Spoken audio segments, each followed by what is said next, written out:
So I will just welcome everyone at this point. It's great to see lots of people here, and obviously we'll have the recording available afterwards. My name is Michelle Byrne, and I'm a member of the Southeast Ireland Palestinian Solidarity Campaign that covers Waterford, Wexford, Kilkenny, and South Tip. And I've been asked here by the Cork Palestine Solidarity Campaign to host tonight's Palestine hustings with election candidates from the South constituency in these EU elections. So I want to say a big fair play to the Cork Palestine group for arranging this important discussion so that we can all be informed. So we will have a great spread of attendees across a number of the counties of the South constituency here this evening, just to give candidates an idea of that. So it'll be wider than just Cork, which is great. Just a couple of housekeeping notes as well.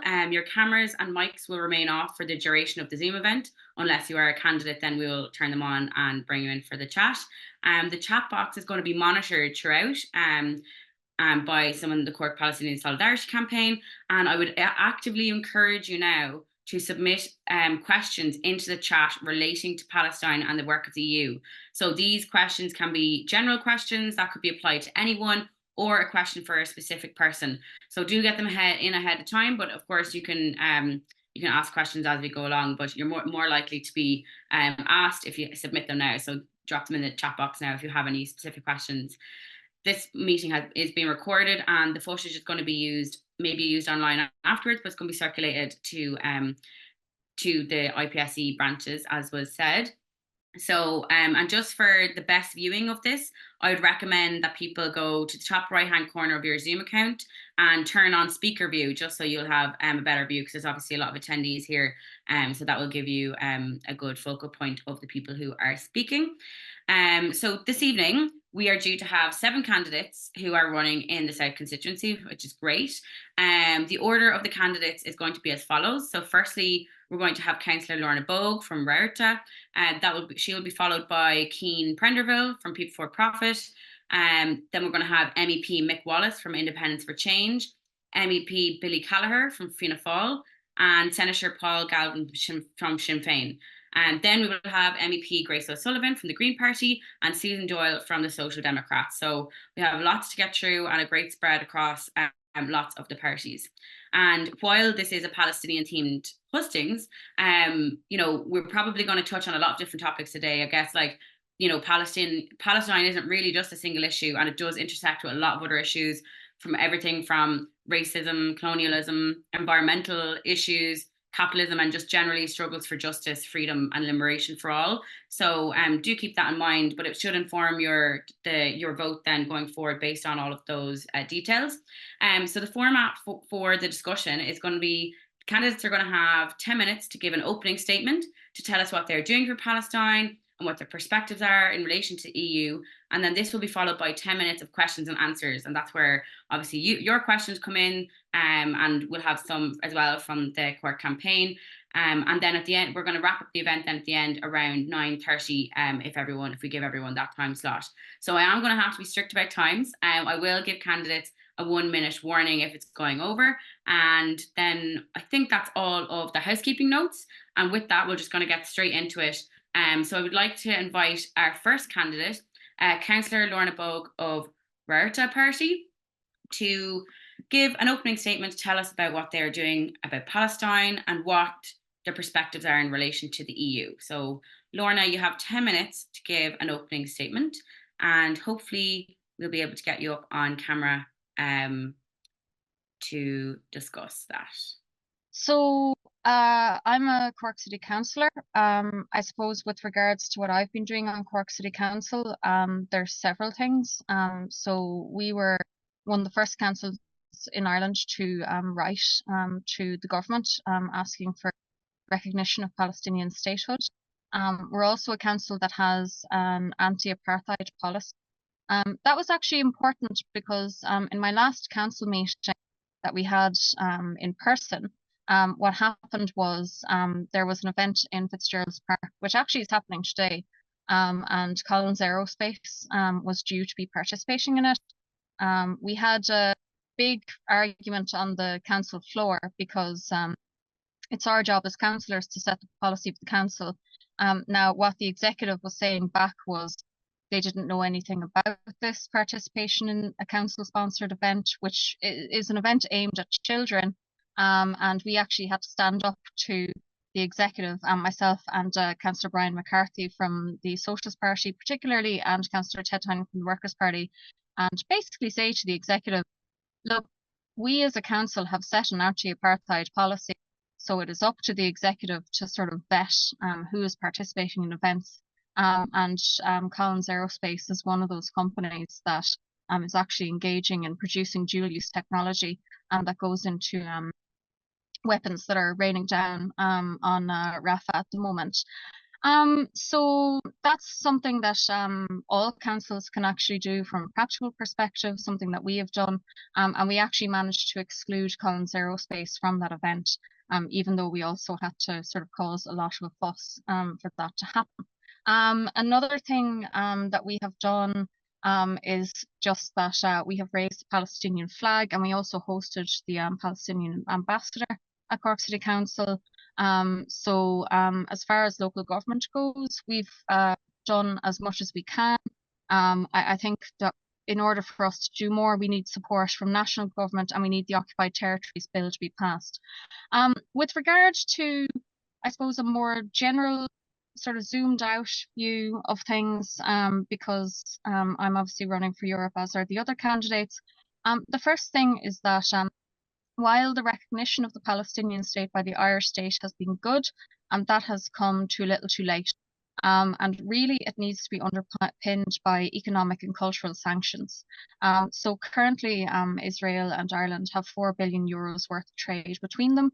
And it's not true that we cannot do this without EU support, despite the claims of government party MEPs. And government party MEPs is Fine Gael MEPs, who are of course not present this evening, Fianna Fáil MEPs and Green Party MEPs.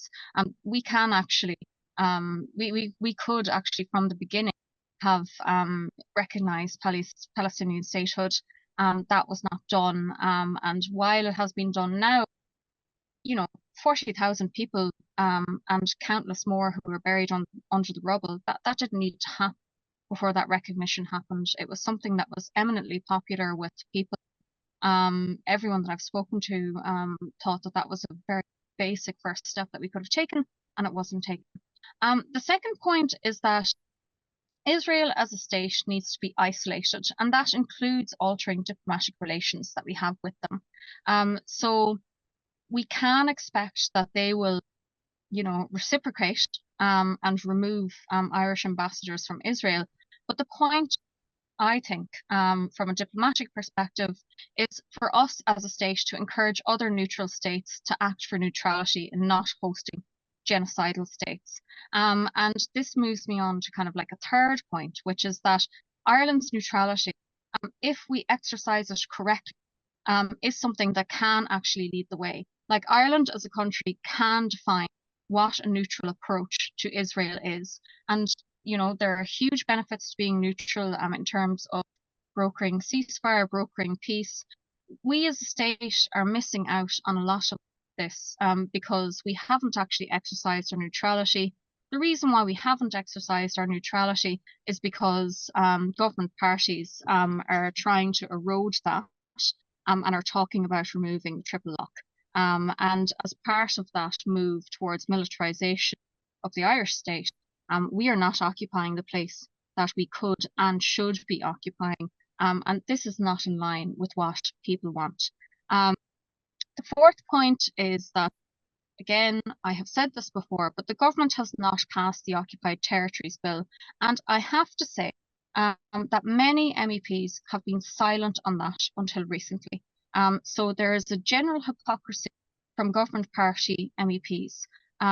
They on the one hand say that they're in support of Palestine, but on the other hand, they're not doing what needs to be done in terms of like what the Irish state can do as a neutral state. And another piece of legislation that could be passed is the arms embargo, or sorry, could have been passed, is the arms embargo bill. Now, I was at an event with the National Women's Council the other day in UCC, and I put this to Grace O'Sullivan MEP, who's a member of the Green Party, about, there are arms that are still travelling through Shannon Airport, going through Shannon, and they're being taken to, maybe not directly towards Israel specifically, but they're being taken to other, where they are then being funneled back to Israel. And I asked, there's a problem with saying that we're on the side of Palestinians, on the other hand, allowing national airports like Shannon Airport specifically to be used for moving weapons from the US to Israel and raining on people in Gaza. And the answer that I got to that from Grace O'Sullivan specifically, and I quote, was that she is a wasp in the ear of, and that she was trying to prevent, the government from not passing the arms embargo bill.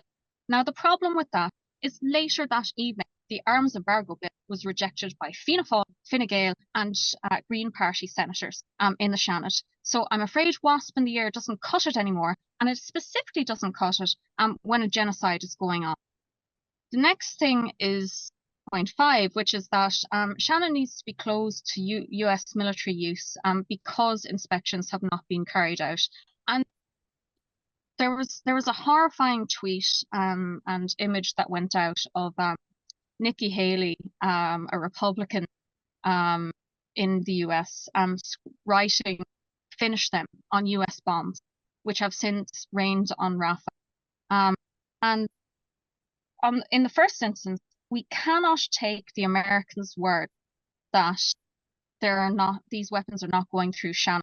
And Eamon Ryan, as leader of the Green Party and Minister for Transport, who signs up on the lack of inspections on those flights, has not been telling the truth on this. He is the leader of the Green Party, and a Green Party senator, a former Green Party senator and Green Party MEP, has said nothing publicly about this. I don't think that's good enough. And I would honestly say that Minister Eamon Ryan has been lying about that. He sent out a tweet saying, we know that there are no weapons going through Shannon. Now, there is no possible way for him to know that because inspections have not been carried out. So it's a logical fallacy. And, I see this logical fallacy and I say, well, actually, it's a lie. That is not true. To move on to a next point, I think that there was a lot of messing around on St. Patrick's Day. I have gotten back from people on the doors that they saw that and were unhappy about that. I think that we need to do more. And if we have one specific day of international diplomacy, then that day, in the face of a genocide, which had been recognised as a genocide at that point, we should have done more at that specific point. I suppose point 7 is just that the ambassador that we have to Ireland at the moment, Dana Ehrlich, has been playing a particular role. Her behaviour has really pushed the boundaries of diplomacy. And I think that she has actually left a perfectly reasonable pretext on which to isolate Israel diplomatically. And why that isolation of a rogue state isn't government policy is up to all government MEPs on this to explain, because really, their diplomacy is, a thing that is governed by its own particular set of rules. And yet we have somebody in Ireland who is acting as a provocateur, adjunct provocateur, and has gone beyond the role of diplomat. And I think that we need to actually have serious diplomatic ramifications for that. I think MEPs need to push for the EU-Israel trade deal. We've defended. Stop you there, Lorna. Okay. We might get some more of it in the questions. Sorry, now I have to be strict. So we have a couple of questions in, and some of them relate to a lot of the points that you were mentioning. So thank you for being so comprehensive. In particular, you mentioned neutrality, and one of the attendees is interested to know: do you support an EU army and PESCO, and how do you believe we could move away from this? No, easy answer. No. I think the way to move away from that is to retain the veto that individual states have on defence policy. That needs to be maintained. And I was actually watching the debate the other night, because I'm a total nerd and don't have a life, of the people who are running for Commission President. Now, the Green Group put forward somebody, Terry Ranke, and as part of that, she also said during that debate that that veto needs to be removed. Now, that is a far remove from Green Party policy as a whole. With regards to defence policy, and I spoke about this as well on the RT primetime debate before I was cut off for bringing up something that was not related to EU Parliament debate, but like we should not be increasing militarization of the European Union. That is not a function of the European Union, and nor should we be harmonizing migration policy in the way as has been done with the Migration Pact, because that's also just a hodgepodge of some of the worst and most racist policies of all of the EU nation states. I think we should retain our veto on defence policy, and I think we should act as a neutral state and really act as a neutral state and defend that neutrality, whatever way that we can, whether that's legislatively or politically.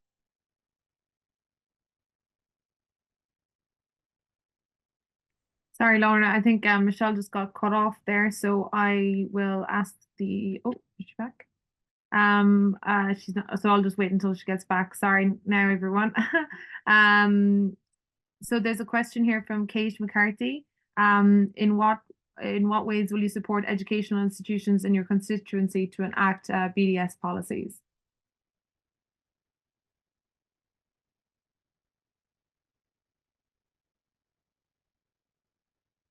Can you, oh yeah, there you go. You have to mute me. I'm not in charge here. Well, the way that education can be supported as an MEP is just, by using the position and the platform of the position to defend anybody that's actually agitating for Palestinian solidarity on any campus in Ireland. I suppose there are other routes that could be taken. My specific route really is just that I'm running for Rabharta Party for Workers and Carers. That's all about empowering people, encourage people to join trade unions, particularly if they are postgraduate researchers or part-time staff, full-time staff, and it's through those bodies that people can actually exercise agency in that regard. So that's to give the sort of honest answer about what an MEP can do in that situation. But again, I'm happy to use the platform to support anyone who's doing that. And any other action, I think, needs to happen through students' unions or trade unions, and I'm also happy to support that.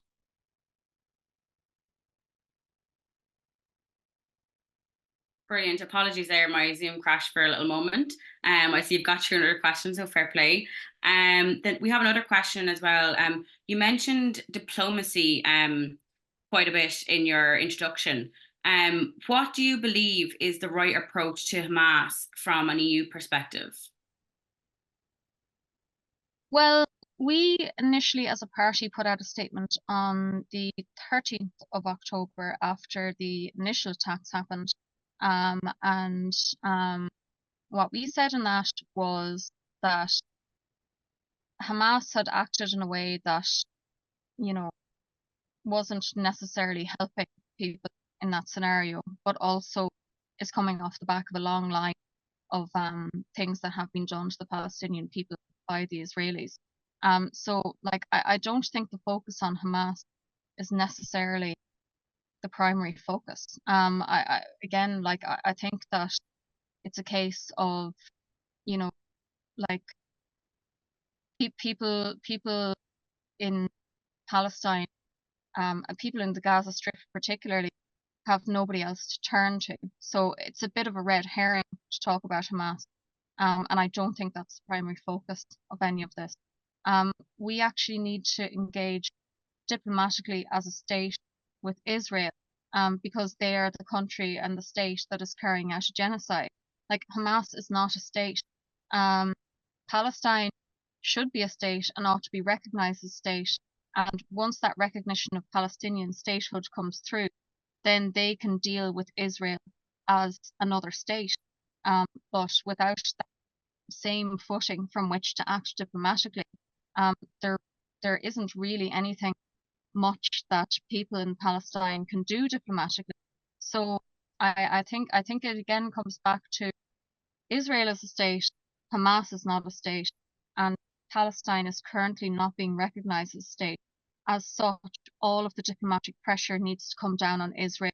And the fact of the matter is that Israel is conducting genocide. They have been found by the International Criminal Court to be engaging in things that are a precursor to genocide, and they need to be treated as such. And the diplomatic approach that the Irish state should take as a neutral state is to isolate Israel. And the European Union, if it was actually being sensible and wasn't being run, with German sensibilities in mind, would be isolating them as well. Like, the fact of the matter is that the EU has isolated rogue states before diplomatically. Israel, for historical reasons, social reasons, political reasons, is not being treated in that same way. Now, that's not diplomacy, that's politics. And I think that Ursula von der Leyen is the epicenter of all of this. And I think that she's using EU policy to sort of gain political traction at home in the German state. She should not, and the EU should not be following that particular policy. And it's extremely destabilizing to geopolitics as a whole that is being done, and the EU shouldn't tolerate that. Nevertheless, we are in the situation that we are in. So as such, the role of the Irish state as a neutral state and the representatives that we elect should be to hold the European institutions to account for what they are doing, which is exacerbating the issue and allowing genocide to occur. Brilliant. Thank you so much for Lorna, and just in on time as well. Really appreciate you taking your time out of what I assume is a canvas, because I see you in a car. Nice. So thank you so much. We've finished all your questions, and we really appreciate your time and your thoughts on all of that. I want to encourage people now to continue to ask questions. There's some been great questions coming in already. So feel free to drop more in as we invite our next candidate for election up to speak. So Cian Prendville from People for Profit is joining us now. I see him on camera. That's brilliant, and I hope Cian can. He's unmuted. Fantastic. So Cian, we're going to give you 10 minutes to give us an opening statement. Tell us about what you are doing for Palestine and what your perspectives are in relation to the EU in regards to that. Okay, so first, a little bit about myself. So I'm a member of the IPSC here in Limerick, a long-time activist in the anti-war movement. Like, that was the first thing that got me politicized, was the invasion of Iraq in 2003. When I was in secondary school, I took part in a school student walkout against that war, and I was also then leafleted my school encouraging other students to join the anti-war protests, and there was a big battle. My principal tried to suspend me and a group of us for campaigning against US military use of Shannon Airport, and they tried to so anti-war activism, anti-imperialism has been a major part of my own politicization, and solidarity with Palestine has been central to that. When I was on Limerick Council from 2014 to 2018, that coincided, our election in 2014 coincided with the outbreak of another Israeli onslaught onto the people of Gaza, and we brought I think it was our second council meeting, we brought a solidarity motion with the people of Palestine. We were helping to build some of those protests. And over the last couple of months, obviously I stepped back from politics back in 2018, and it was only the rotten role of the EU in supporting Israel that sort of pushed me to take a step back into politics, and to not like as into being a candidate. I've always been an activist. I've always been active in political campaigning, but the notion of letting my face go up on the posters and doing all that, which is never something that I particularly liked. But with the onslaught on Gaza and particularly the rotten role the EU played, I was asked by People for Profit if I'd consider going forward for this to try to put some of these issues on the agenda, and that's what sort of pushed me to do it. In the end, and I've made it central to my campaign, and we have a slogan on our election posters. We don't have the same quantity, unfortunately, as we'd like, but the slogan on our posters is money for housing and homes, not Israeli war crimes. And I've tried on every occasion. I unfortunately wasn't allowed into the big RTE debate, but when I got into an RTE radio debate where they tried to keep this issue off the agenda, and I pushed it onto the agenda. And similarly, I got a debate on the 6-1 News where, again, they didn't want to ask about Palestine, but I wore my Free Palestine badge, and I was originally asked to take it off, to not wear it on the news, but they let me wear it in the end. So I've tried on all occasions to get this into it, because for me, I think it's unreal. It's surreal that this isn't the key or a key issue in this election, because the reality is that there is a genocide taking place on our doorsteps, and it is being funded, it is being armed by the EU.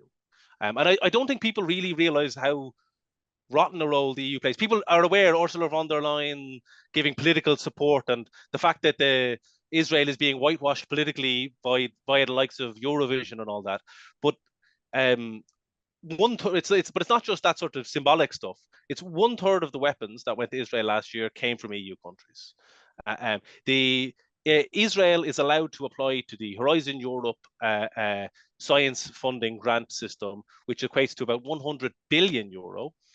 Israeli military companies are able to apply to that and have gotten funding. They got funding through EU taxpayer money, went to developing Israeli drone technology, went to developing the Pegasus phone hacking software, which was subsequently used against EU journalists as well.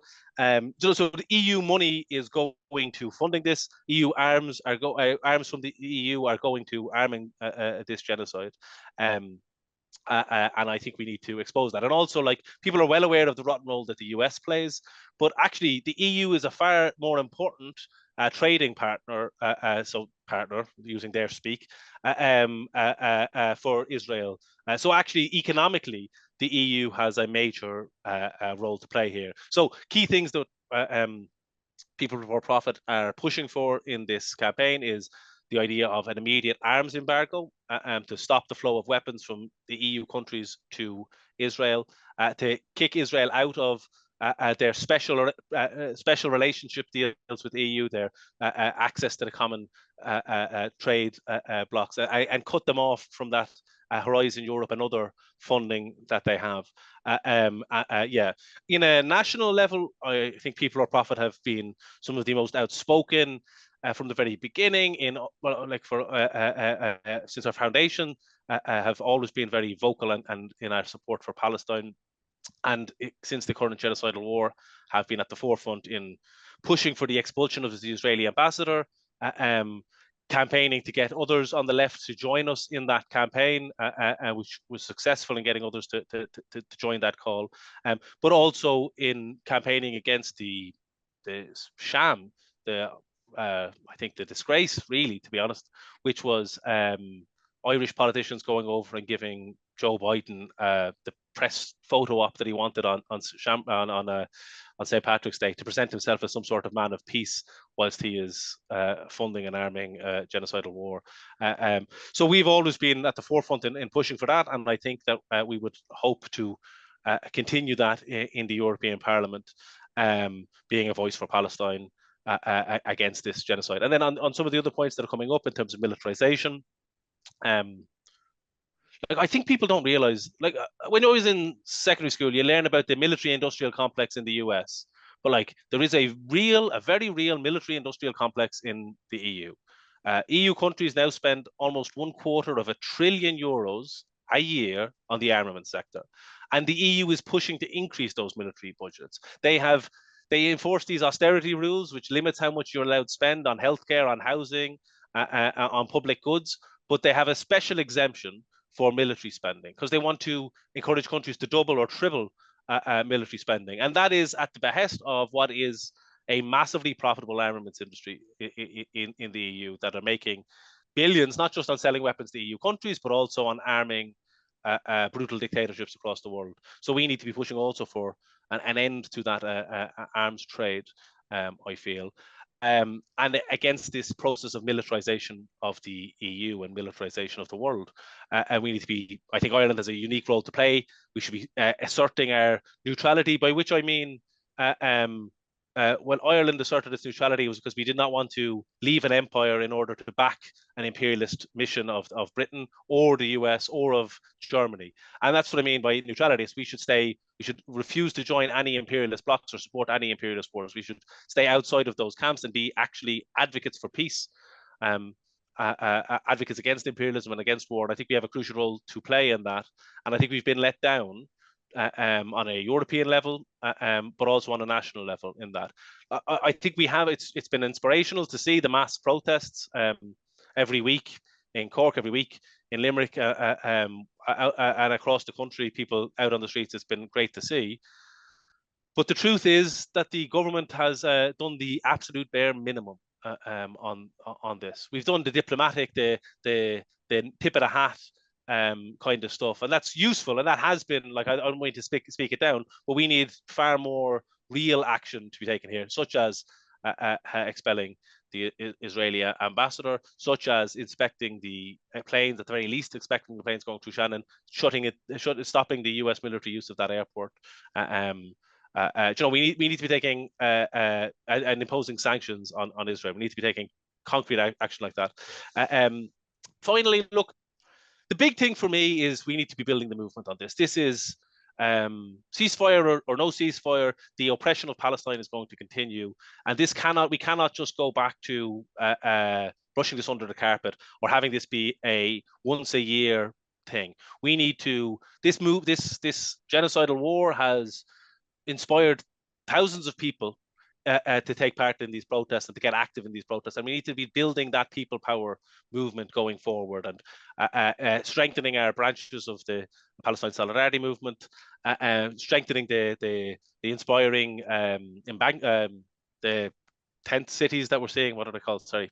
The occupations in the universities, building those kind of movements in solidarity with Palestine, and pushing for ongoing actions such as the occupied territories bill to be implemented and stuff like that. So we need to use this, and any MEP seats that People Before Profit win will be used not just to advocate and campaign and to lobby over there, but crucially to build people power movements here, to use like that platform to build those movements. So the final thing that says, like when I was on the council in Limerick Council, like the biggest single thing that I did with that council seat was we used that to build the largest anti-water charges movement, one of the largest anti-water charges movements in any city in the country. We had 10,000 out on the streets. We blocked the water meters right across the city. We had local groups. And if I'm elected as an MEP, I would try to use that position to help build that kind of active campaigning movement in solidarity with Palestine, week in, week out, month in, month out, until Palestine is free from the river to the sea. Thank you so much for that, Cian. I appreciate all of your thoughts on that. I'll have to get you to unmute again because I'm going to ask you a couple of questions. So I might just ask the tech team to unmute you. So given you've mentioned you were so motivated to run, enter back into electoral politics, to run for Palestine. You mentioned a lot of action on the ground, but how do you think, as an MEP, the EU should bring around the end of the apartheid in Palestine? Like, how would you use that position in electoral politics to move that forward? Yeah, so obviously, if I was elected, I'd be joining the left group in the European Parliament, which has been some of the best outspoken defenders and supporters of Palestine, but we'd be fighting within there for them to bring bills and move towards things like what I was talking about, cutting Israel out from the preferential treatment they get in terms of trade deals, cutting them out from the Horizon Europe and other financing that they get, and imposing serious sanctions on them economically as well. So we would be hopefully able to work with that group to bring those kind of proposals to the European Parliament. But the big thing that I'd say is I think that the only way we're going to get real sanctions with teeth is through people power, is through workers' action as well. So I think that, like, I thought it was great. Claire Daly and Mick Wallace, their action of trying to inspect the planes at Shannon Airport, I think that is the kind of things that we need MEPs doing, leading from the front in terms of direct action, trying to mobilise people into those kind of movements, but also supporting, trying to encourage workers. Like we saw the key role the Duns workers played in their workers' action boycotting South African goods during apartheid there. Like trying to have MEPs that support and encourage that kind of people power, that are down on the picket lines, that are involved in the encampments, that are supporting those things and giving voice to that. So yeah, that would be, like, we will do everything we can in the legislative process, in the negotiating rooms and all of that, but crucially will also be about building that movement on the streets, taking that sort of direct action, which I think is needed to really expose the ones that are profiting from this genocide. Brilliant. Thanks so much, Cian. And you're mentioning a lot about, you know, the embargoes, arms embargoes and cutting ties. And the current legal basis for the EU's trade relations with Israel is the EU-Israel Association Agreement. If you're familiar with it, it essentially aims to provide an appropriate legal and institutional framework for political dialogue and economic cooperation between the EU and Israel. Do you think that agreement should be reviewed, and what steps would you take to put that on top of the agenda when the new parliament is elected? So that's the EU-Israel Association Agreement. And I think you're muted again, so might just ask Tech to unmute you there.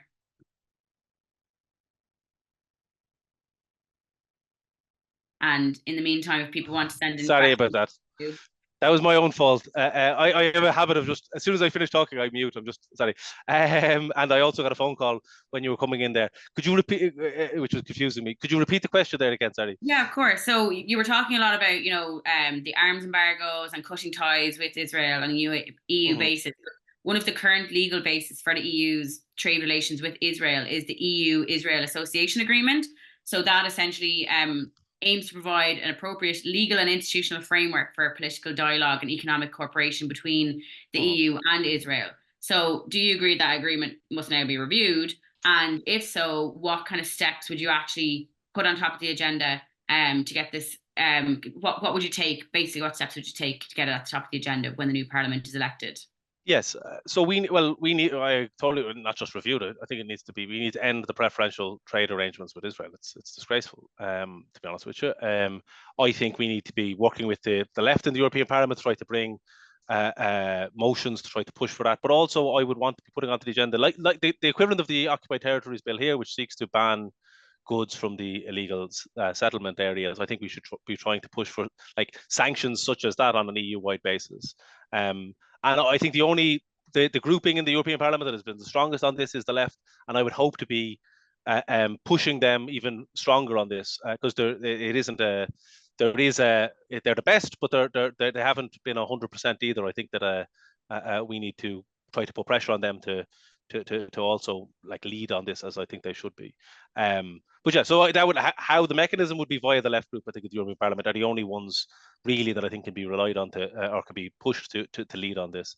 And yeah, pushing for at the very least a review, but beyond that, serious sanctions to kick Israel out of these preferential trade deals, and to hopefully have something equivalent to the Occupied Territories Bill.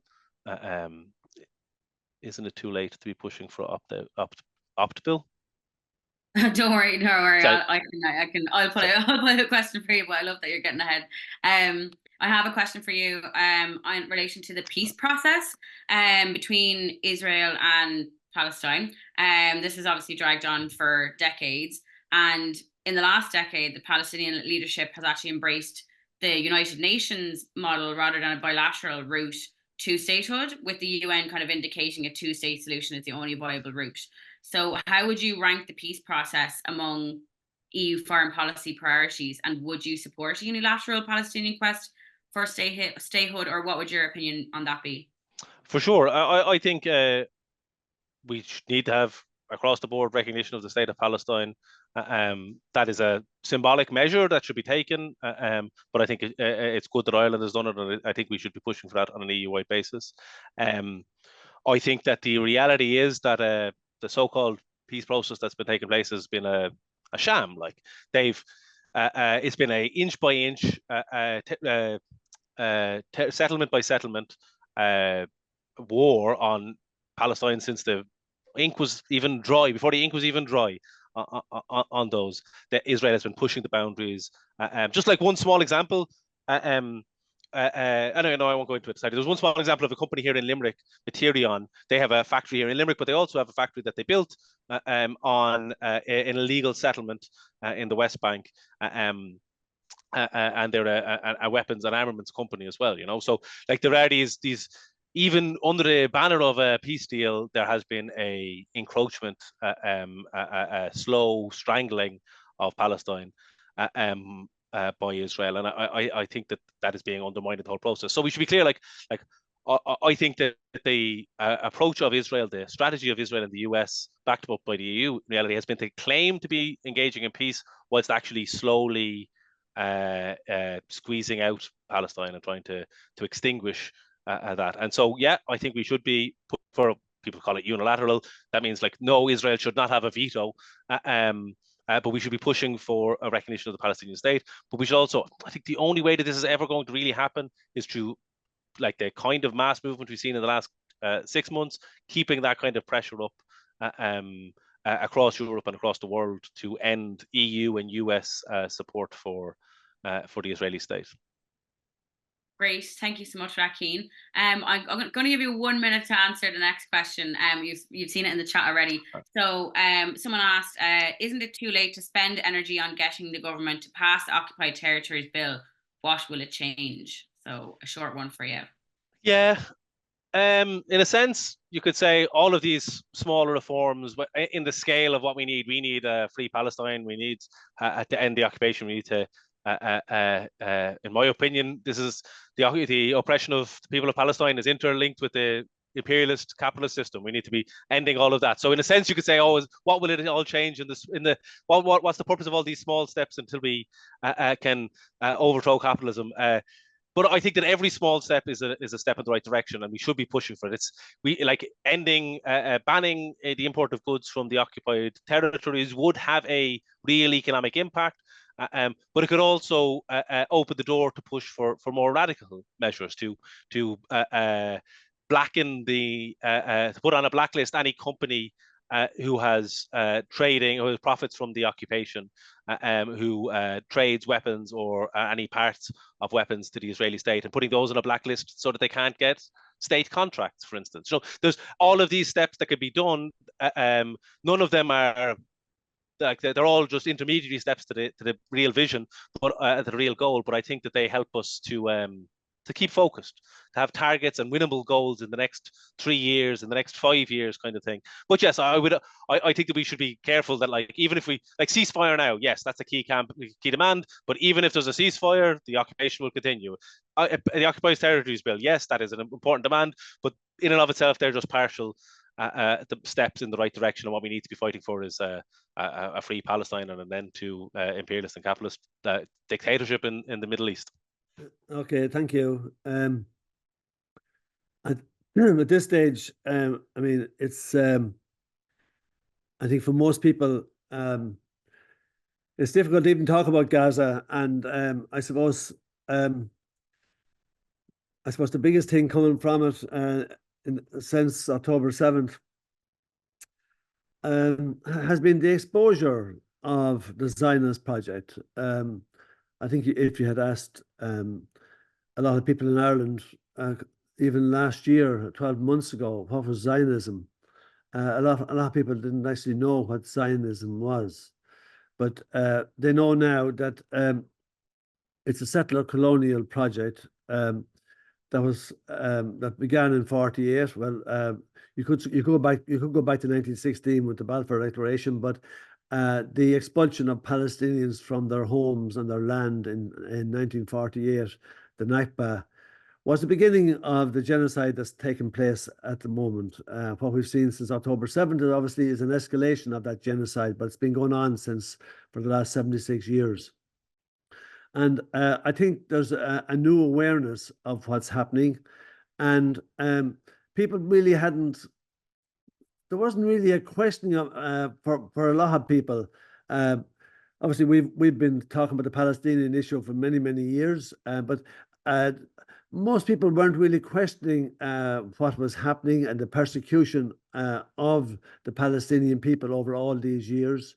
There was odd commentary on the illegal settlements without any action. And the truth be told, that Europe and the Americans and anyone else in the developed world were happy enough to support the Zionist settler colonial project. And I suppose what the last 8 months have shown is just how absolutely brutal and ugly this is. And in many ways, the mask is off. And people are very conscious of the fact that the Commission, EU Commission President von der Leyen, hasn't once yet condemned Israel for what they're doing. We have over 15,000 children killed. We have over 10,000 women killed. They reckon the official figure is around the 40,000 mark at the moment. The real figure is probably over the 50,000 mark because there's so many missing. And most commentators are saying that the real figure will reach 200,000 because an awful lot of people will not survive what's happened.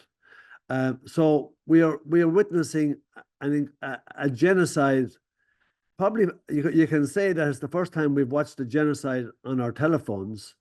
But bad things have been happening in wars forever.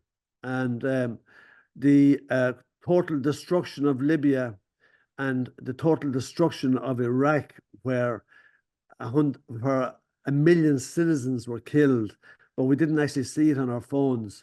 But these were also incredibly brutal, and we didn't talk about it much. We protested before the invasion. The people of the world were very much against it, but once it started, it kind of moved off the radar screen, and people kind of forgot about it. And it was probably only in 2010 when WikiLeaks and Julian Assange started to expose what the Americans had been up to, that people actually started to think about it again. But still, this seems different this time because of the exposure. And also, we're seeing now just how incredibly lawless the Israeli terrorist state is. And we're seeing how the global north, the developed world, Europe and the Americans in particular, how they have supported Israel through all of this. And we have probably done away with our capacity to ever again lecture anyone on human rights, when we have actually been silent about the incredible atrocities taking place in Palestine and Gaza today. Look, I'm not saying anything new.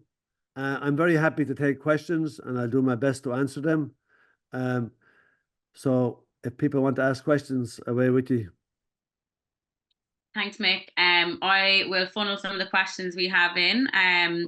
And I'll start off with, you mentioned there actually around obviously the links with the US and the influence that it has in relation to Palestine. But how do you think you can use a position as an MEP to influence the EU in order to kind of reduce the influence that America has in relation to all of this?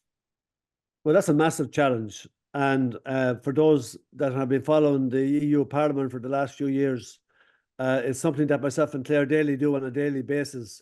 We're very conscious of the fact that the European Union, as we know it today, is developing into a vassal state of US empire. And that's hugely problematic. Ursula von der Leyen in particular has dragged us closer to American interests rather than serving the interest of the citizens of Europe. And this is her effort to speed up the militarization of Europe. If she's reappointed, because she's not going to be re-elected, she was never elected. If she's reappointed by the big groups, she says she wants a commissioner for defense, which is a new portfolio. Now, before the Second World War, the Ministry of Defense used to be called the Ministry of War, but the Second World War did a lot of damage to the term war. So They changed it to Ministry of Defence. But really what she's talking about doing is introduced a commissioner for war. And this is frightening. And this is not something that the vast majority of EU citizens want. The EU is dangerous, the direction it's going. We do have to, you asked me, what can we do? Look at, we challenge it as well as we can. And I can tell you that von der Leyen doesn't like listening to myself and Claire Daly very much. And we do make life difficult for her because unfortunately the vast majority of MEPs are actually happy enough to play along and not question the direction that the European Union is going in at the moment. Yeah, that's a great response. Fair play. I have another question for you now. What consequence do you think the recognition of Palestine by Ireland, Spain, and Slovenia will have in the long term between the EU-Israel relationship?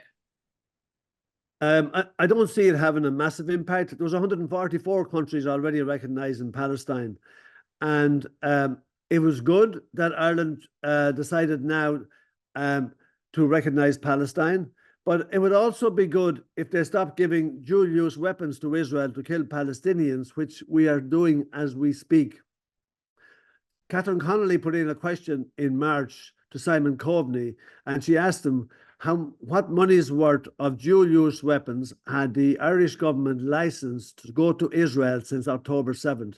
And the answer that Coveney gave was 31 million euros worth. And she asked the question again to the Minister of State about 3 weeks ago, and the answer now is over 50 million.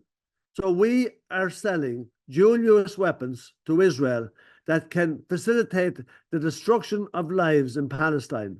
And we're patting ourselves on the back for recognizing Palestine.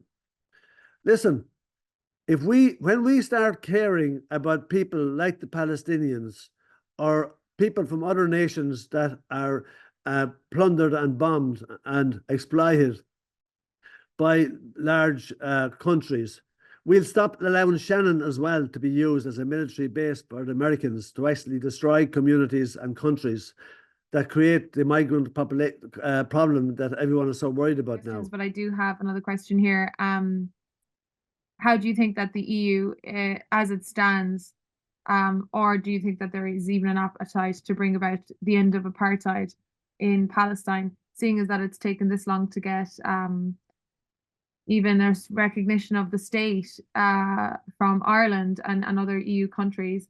It's taken a genocide to get even the recognition of the state. Do you think that there is any appetite to bring about an end to the apartheid system in Palestine? Well, the big problem has been all along is that the political class in Europe and North America have had no appetite to challenge the apartheid state of Israel and how it functions. But what's different is the people. The people of Europe, Ireland and Europe, are shocked by what they're witnessing on their telephones, and they don't like the idea of Israel being allowed to totally disregard international law, totally disregard all elements of human rights, and still be considered a like-minded partner of the European Union. Von der Leyen says that we have shared values with Israel. Well, what are those shared values that we have with Israel? Because I don't think the people of Europe feel that we have much shared values with the state of Israel. But the people are in a very much a different place to the political class. I would safely say that about 95% of the people of Europe are horrified at what Israel is doing right now. But we had a vote in the last plenary in Strasbourg about an embargo on EU member states selling weapons to Israel while this war continued. Do you know that 4 out of 5 MEPs voted against that? So 4 out of 5 MEPs want the arms to still go to Israel to kill Palestinians. What has gone wrong with us? We don't represent the people, but the people are in a different place. And if you're asking me, can we address the fact that Israel is an apartheid state? Can we stop Israel being an apartheid state? Well, Israel couldn't do what it does without the complicity and support of the Americans and the Europeans. And Israel has had that all along. It has had so much support from them that they're now almost brazenly laughing at Biden and his so-called peace deal. Israel are totally lawless, and we have allowed them to be so. But the people of Europe are in a different place. And I'm still optimistic. I think that, listen, politicians never change anything. The people do. And the politicians only behave better when they're pressured by the people. And I honestly believe that the vast majority of the citizens of Europe today are not happy with how the EU is dealing with Israel. We know we're dealing with an apartheid state. We stopped apartheid in South Africa. How did we do it? We wouldn't even play rugby with them. You know, that was a huge factor at the time, that South Africa loved rugby. Now, even if it's only a handful of countries in the world playing it, it was massive to them. And everyone stopped playing rugby with South Africa and said, well, let's just play again when you end the apartheid state. And you know what? They eventually international isolation works.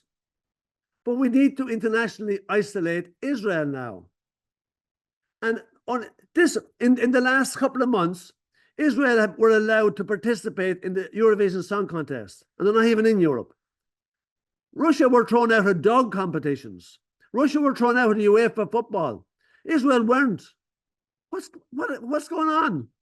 Why aren't the same rules applied to everybody? Why is there Israel above all that?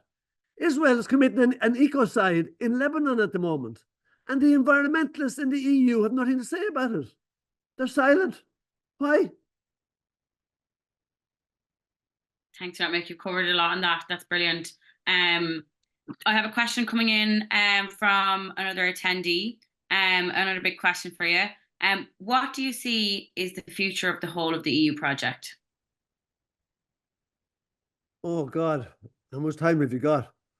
A few more minutes. Look, it is really worrying where the EU is going. We are now, for example, right? Okay, listen. The Nice Treaty and the Lisbon Treaty were game changers. We enshrined neoliberalism in the treaties, which means that we literally put into law, into legislation, that the EU would prioritize the interest of elites rather than those of the citizens. That's the fact. And people just need to read it and they'll see it, right? And that's hugely problematic. Today we have a European Union that serves the interest of the elites better than it serves the interest of the citizens. We have an EU that's undermining working conditions at the expense of the people. We see them make decisions which are driving up food prices, driving up energy prices. They're not showing a major concern for their own citizens. And you might ask yourself, well, how can they survive this? Where's this going? Where's von der Leyen going with her project? For the first time now, we're going to have money taken from the multi-financial framework, which is the budget that's set every 7 years for the European Union. We're now going to take money from the multi-financial framework and give it straight to military projects. This was actually illegal, but we've moved the goalposts to do this without actually going back to the treaties. And Thierry Breton, who was the commissioner for a lot of the military stuff because he's over industry, right? He's envisaging, he wants a defense budget of 100 billion from the multi-financial framework. Now, we're not near there yet, but that's where they want to go with this. And they want closer relationship with NATO. NATO is a war machine that has nothing positive to offer the people of Europe. It starts wars. It doesn't end them. It's a destructive force. And the EU wants to be closer to them.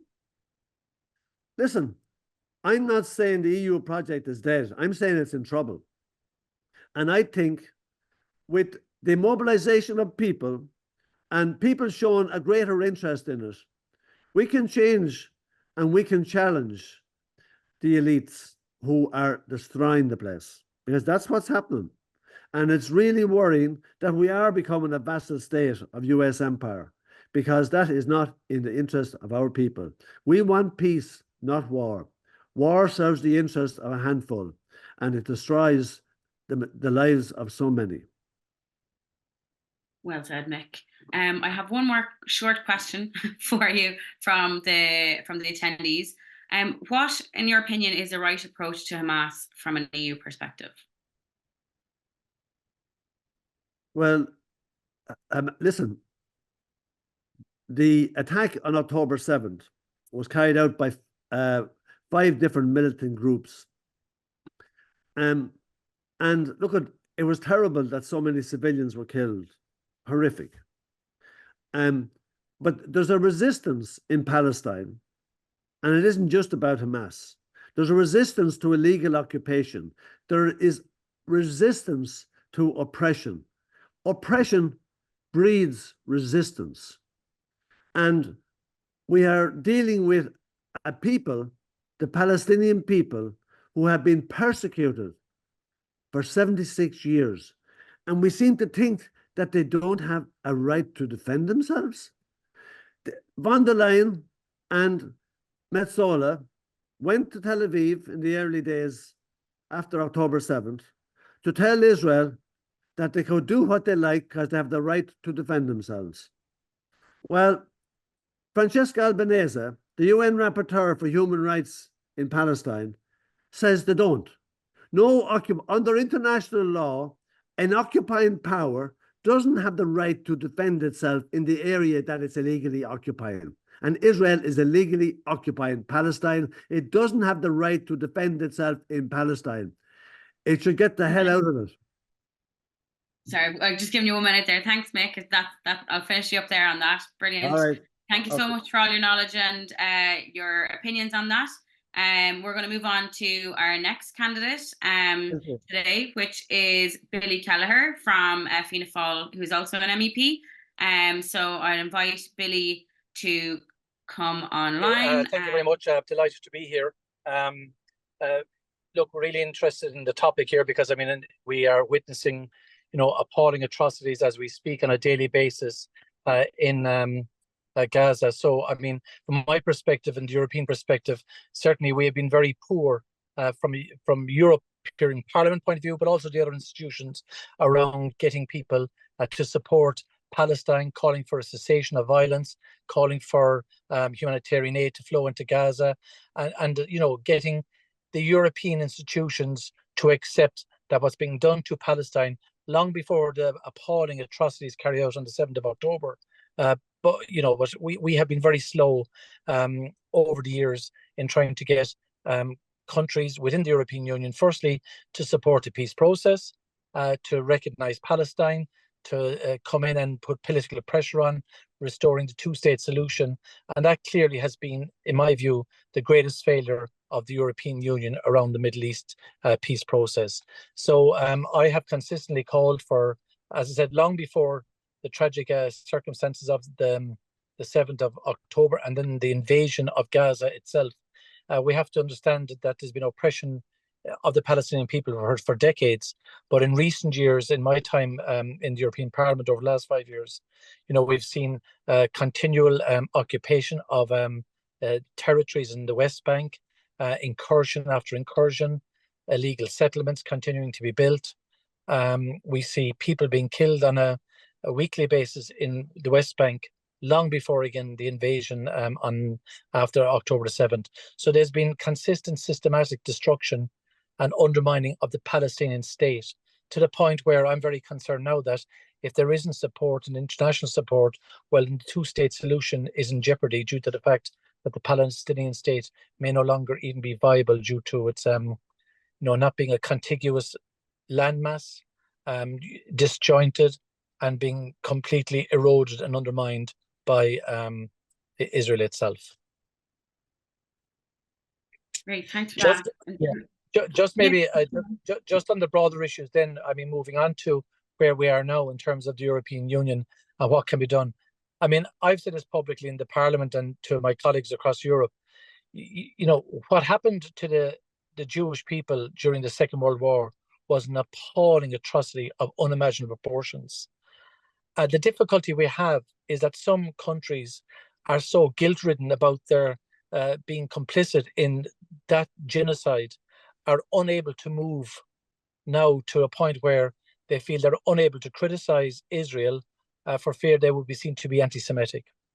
And I honestly believe that, you know, we have to get to a stage where we must look at what has been done to the Palestinian people purely in the here and now, rather than we look at it from the point of view of a long historical narrative by countries over, you know, that would have been complicit in the genocide of the Jewish people, and that would be obviously Germany being the one that orchestrated and destroyed 6 million people, but then the other countries as well, and they're very slow to come to the table to support the case to ensure that the European Union acts as an honest broker in any peace settlement. And a peace settlement really is about two things. It's about recognizing the right to Israel to you know, peace and security, being able to live knowing that its neighbours don't want to destroy it. And that means that the Arab League and others have to step up to the plate to guarantee the security of Israel, so that the security of Israel is not guaranteed by the might of the US military machine or Israel itself, but is guaranteed by its neighbours in the geopolitical region.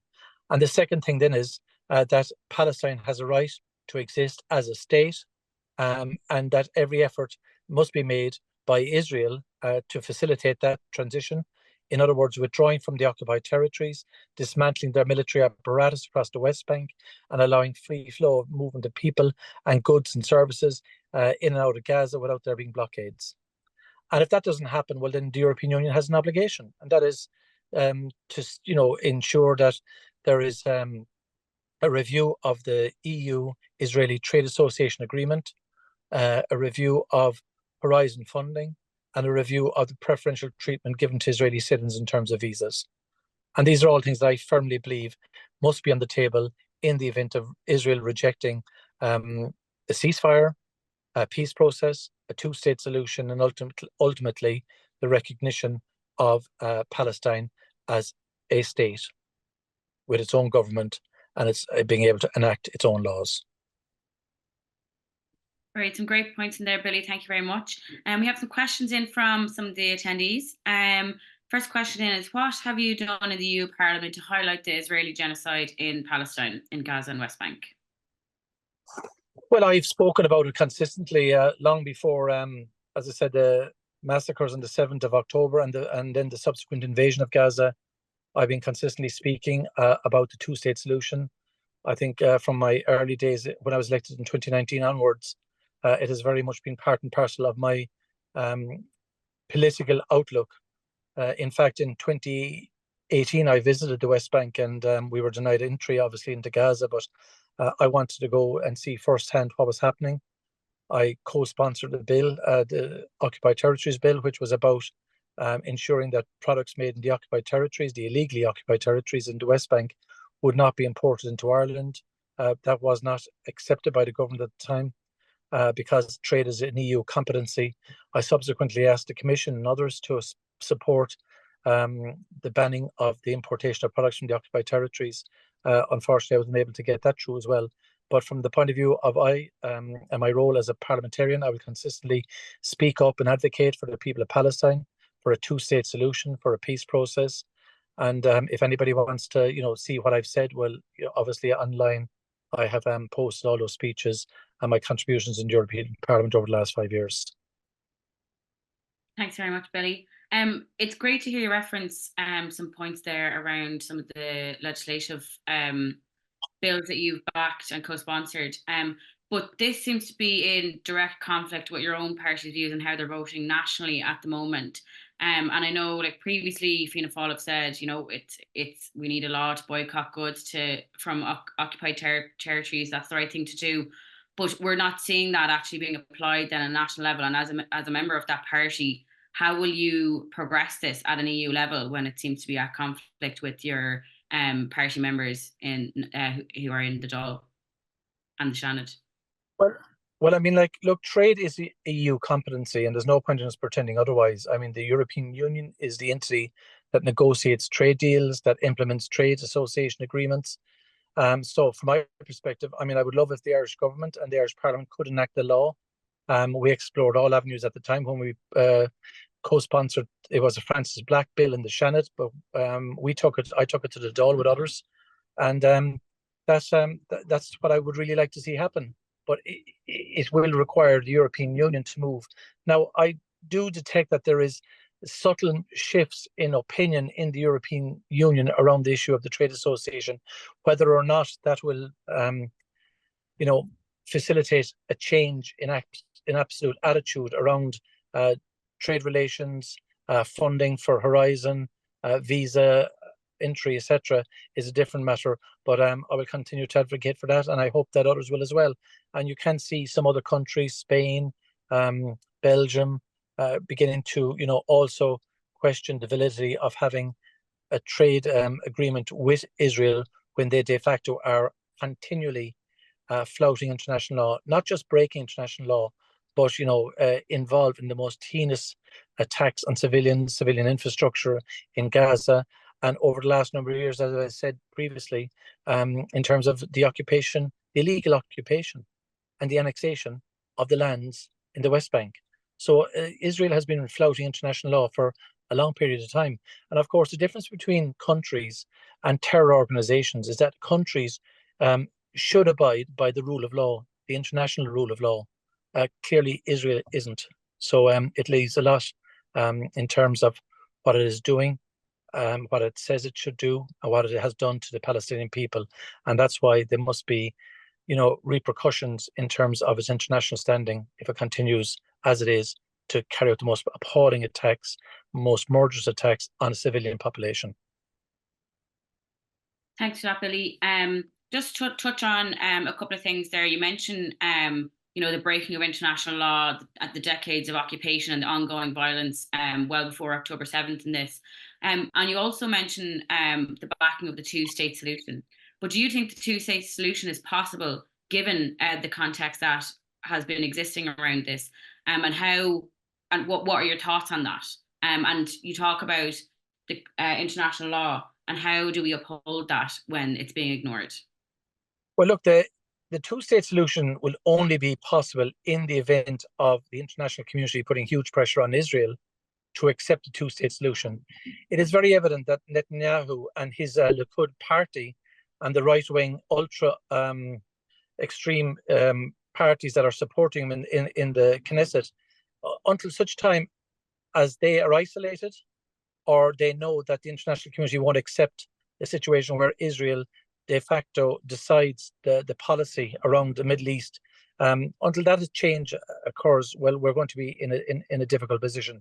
But I honestly believe the international community has to say quite clearly, unequivocally, and categorically to Israel that the two-state solution is the only option on the table. And the reason it's the only option is because it has been, the Madrid Conference way back in the 90s, the Oslo Accord, Camp David. You go right through all the international agreements to date. They've all said one thing very clearly, that Palestine has a right to a state in its own name. So that requires a two-state solution. And for that to happen, Israel must know that there will be huge repercussions if it continues to fail to move in that direction. And it's very evident that they have been trying to systematically destroy Palestine in terms of the occupation, the annexation, and the undermining of the West Bank itself over the last number of decades.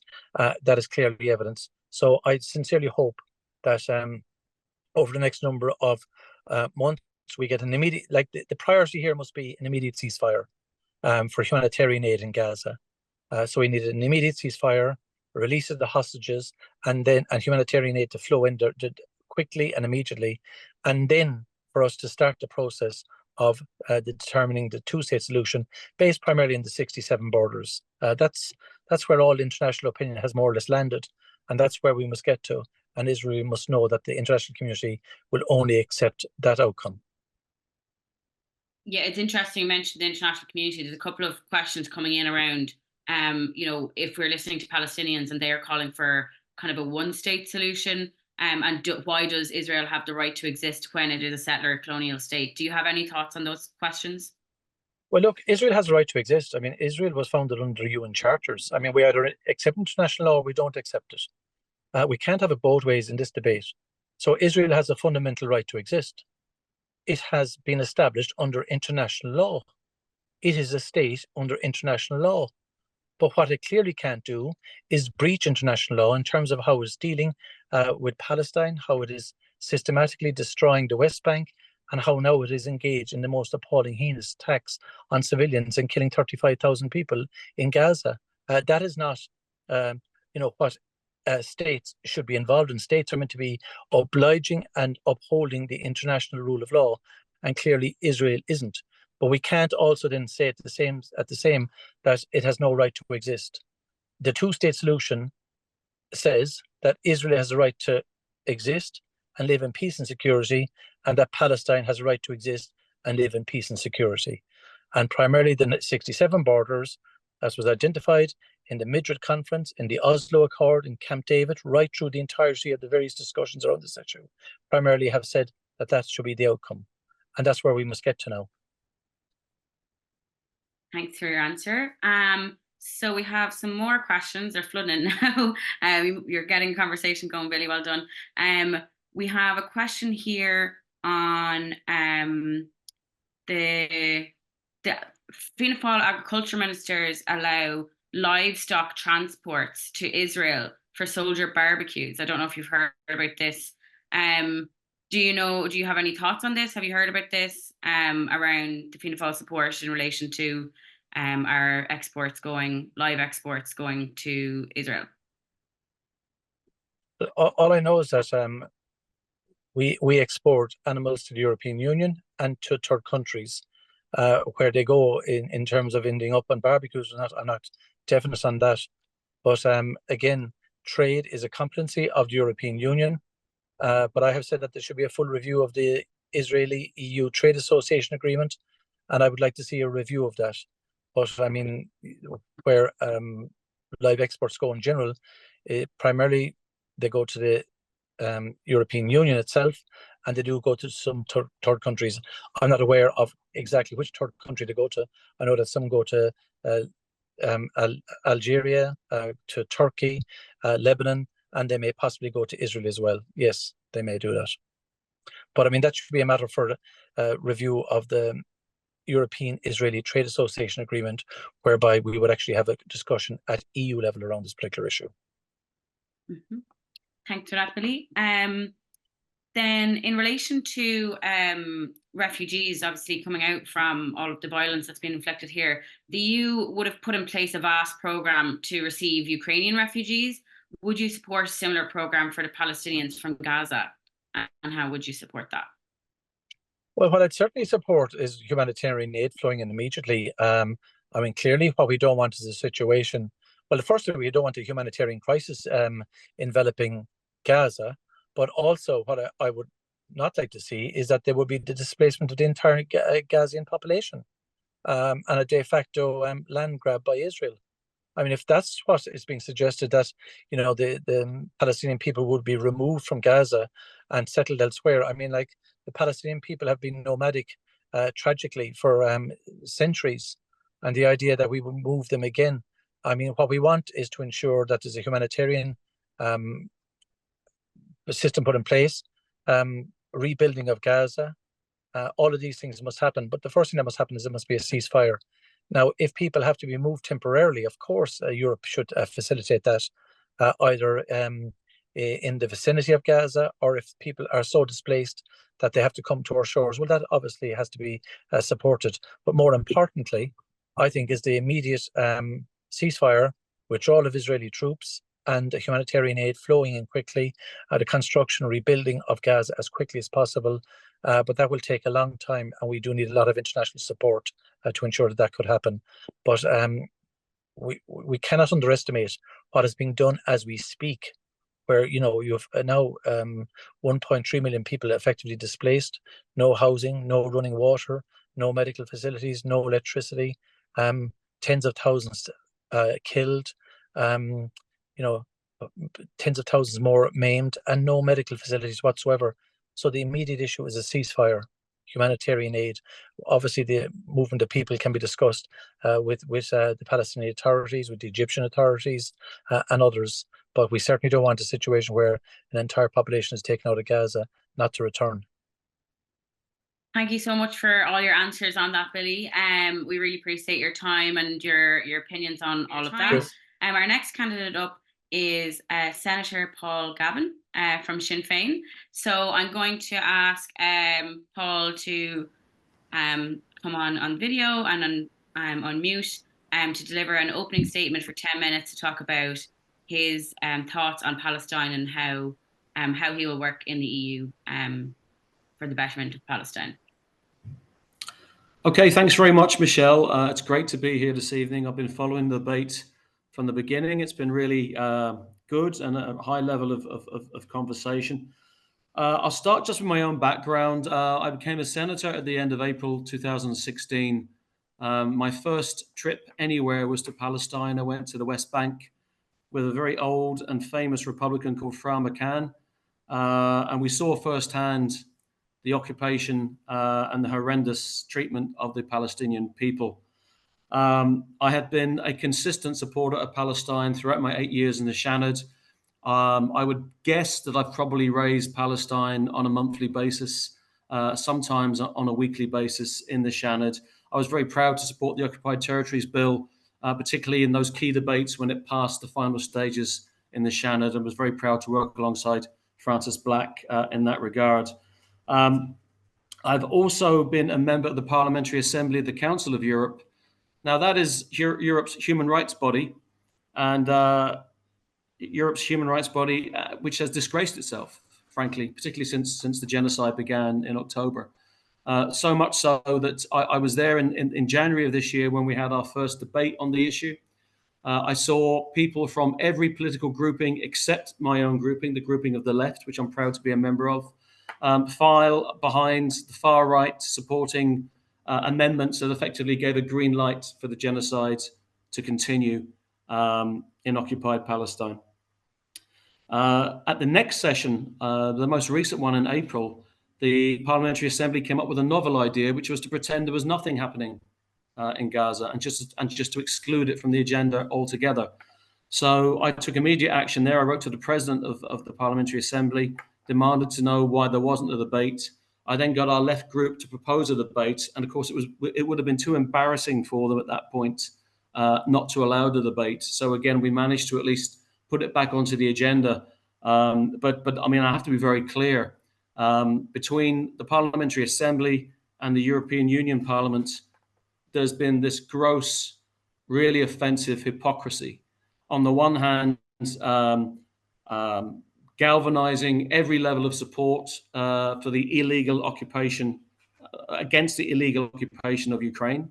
And it is an illegal occupation. Putin is entirely wrong to make that invasion, while at the same time ignoring completely the other illegal occupation of Palestine, and worse than that, turning a blind eye to genocide consistently.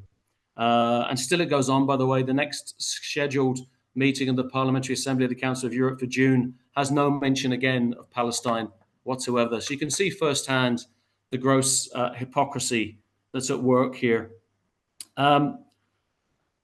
Here's what I think we need to do, and here's what I would do if I was elected to the European Parliament. The first thing is I've got a track record of consistently speaking up on this issue long before the events of October 7th last.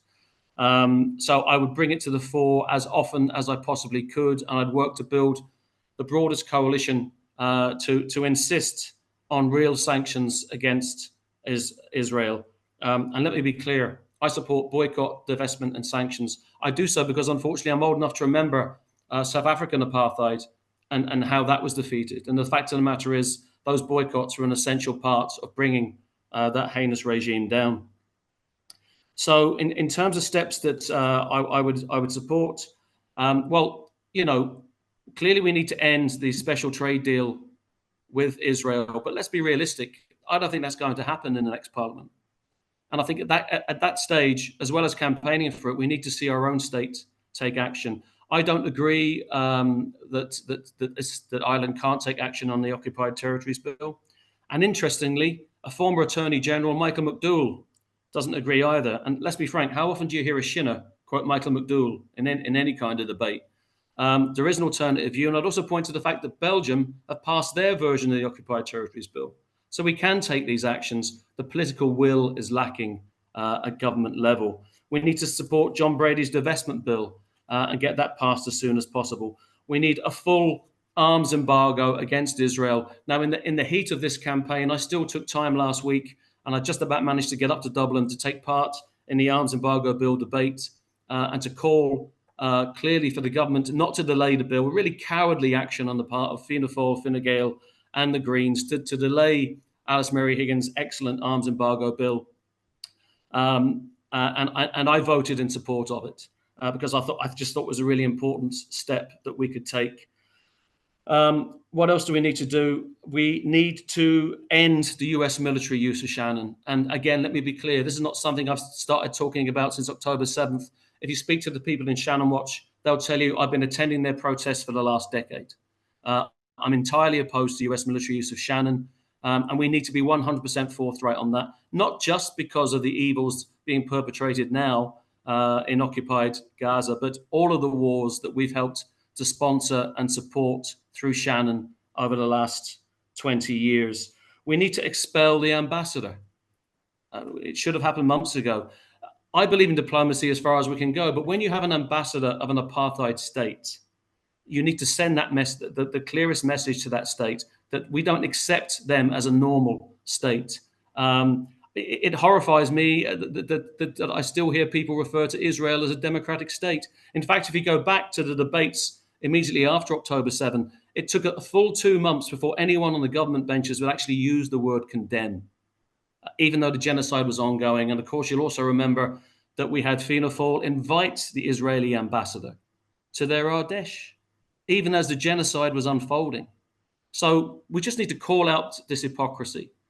I'm very clear that it's been a good move to recognize the state of Palestine, but I'm also very clear this only happens because of the massive movement of people across this state demanding action. And the truth is that action is very welcome, but we need to do much more. We need to, as I say, pass the Occupied Territories Bill, pass the divestment bill, support a full arms embargo, end all exports to Israel, obviously the 31 dual technology exports, that has to end. What we're witnessing here is something that I don't believe any of us have witnessed in our lifetime. And it still continues, and it still intensifies, and it's still ongoing. And I think people will judge us very poorly if we don't take further action. Crucially, we must oppose Ursula von der Leyen, not just as MEPs, but we must call upon our government and each of the individual component parts of our government to give us a clear statement now that they will not sanction in any ways Ursula von der Leyen continuing on in the next Parliament as President of the Commission. It's entirely wrong. It has to be called out as clearly as we can. I'm trying to see what else. The Horizon Europe. I mean, at the minute, 11 universities have ties with Israel. That has to stop. And again, I'm proud to say, and I was questioned on this, by the way, by one of the Fine Gael candidates, the one surprisingly isn't here tonight. He said, why did Sinn Féin oppose the Horizon deal, funding deal a number of years ago? I'll tell you why, and it's on the record, because it involved Israel. And we didn't believe there should be any support for Israel then, because it was an apartheid state. We have a Taoiseach who doesn't want to use the phrase apartheid, when over 450 NGOs across the world have now recognized and accepted that Israel is an apartheid state. For me, it is a fundamental test of what type of organization the European Union is going to become. It's heading in a very scary direction at the moment. This gross hypocrisy, on the one hand, I think 13 rounds of sanctions against Russia for Ukraine war, and no sanctions and no prospect of sanctions against Israel.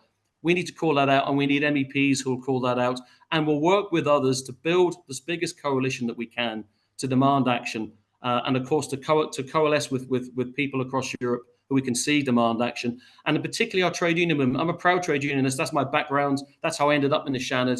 And I think the trade union movement has been good on this issue, but they can do more. And again, we need to emphasize that and get our workers' movements to lead as far as possible. I think I'll leave it at that for now, Michelle, and hopefully that will leave you guys plenty of time for questions. Thanks a lot. Thanks so much, Paul. That was a great opening statement. We covered a lot in it. So I have a couple of questions coming from that. You mentioned your support for boycott, divestment, sanctions movement, and obviously you gave us quite a bit of detail on that. But most recently, Sinn Féin would have ignored calls from the BDS campaign around the boycott of the St. Patrick's Day White House visit, which was a campaign ask from the IPSC, but also the Palestinian BDS movement and other groups around, obviously, Joe Biden's role in the genocide in Gaza. So will you, as an elected Sinn Féin member, hopefully in the MEP, or as an MEP, would you work with the IPSC and the Palestinian BDS movement when it comes to further campaign asks that relate to the EU in that regard? Or how would that work? Yeah, look, I'll be very happy to work with the IPSC in relation to this. I mean, there's no ambiguity on my part in terms of the need for boycott, divestment and sanctions. The issue over the visits to the White House was a very difficult one for us as a party. We had a huge internal debate over it. At the end of the day, we came to a position that we thought it would be more effective to go and call out what was happening than rather not to go. And I think the ultimate argument in favour of that was the fact that if we didn't go, the government was still going to go anyway. If we didn't go, what actual impact would that have in real terms? The fact that Sinn Féin didn't turn up. I think we were better on balance to actually go there and call attention to what was happening and be very clear in terms of condemning it. And let me be absolutely crystal clear on this. And you'll see that I've said this in the Shannon already on many occasions. I completely condemn Biden in terms of all of his actions in relation to this. They are supplying the arms. They're supplying the bombs that are landing in Rafah this week. It has to be condemned without any equivocation. And I have done so on many occasions. And again, not just since October 7th. I've been crystal clear in my criticism of US military policy for several years. It's all on the record in the Shannon. But to get back to the nub of your question, of course I work with the IPSC. I'm very proud to do that. And let's be clear, we're on the one page in terms of what the EU should do. There should be no trade whatsoever with Israel.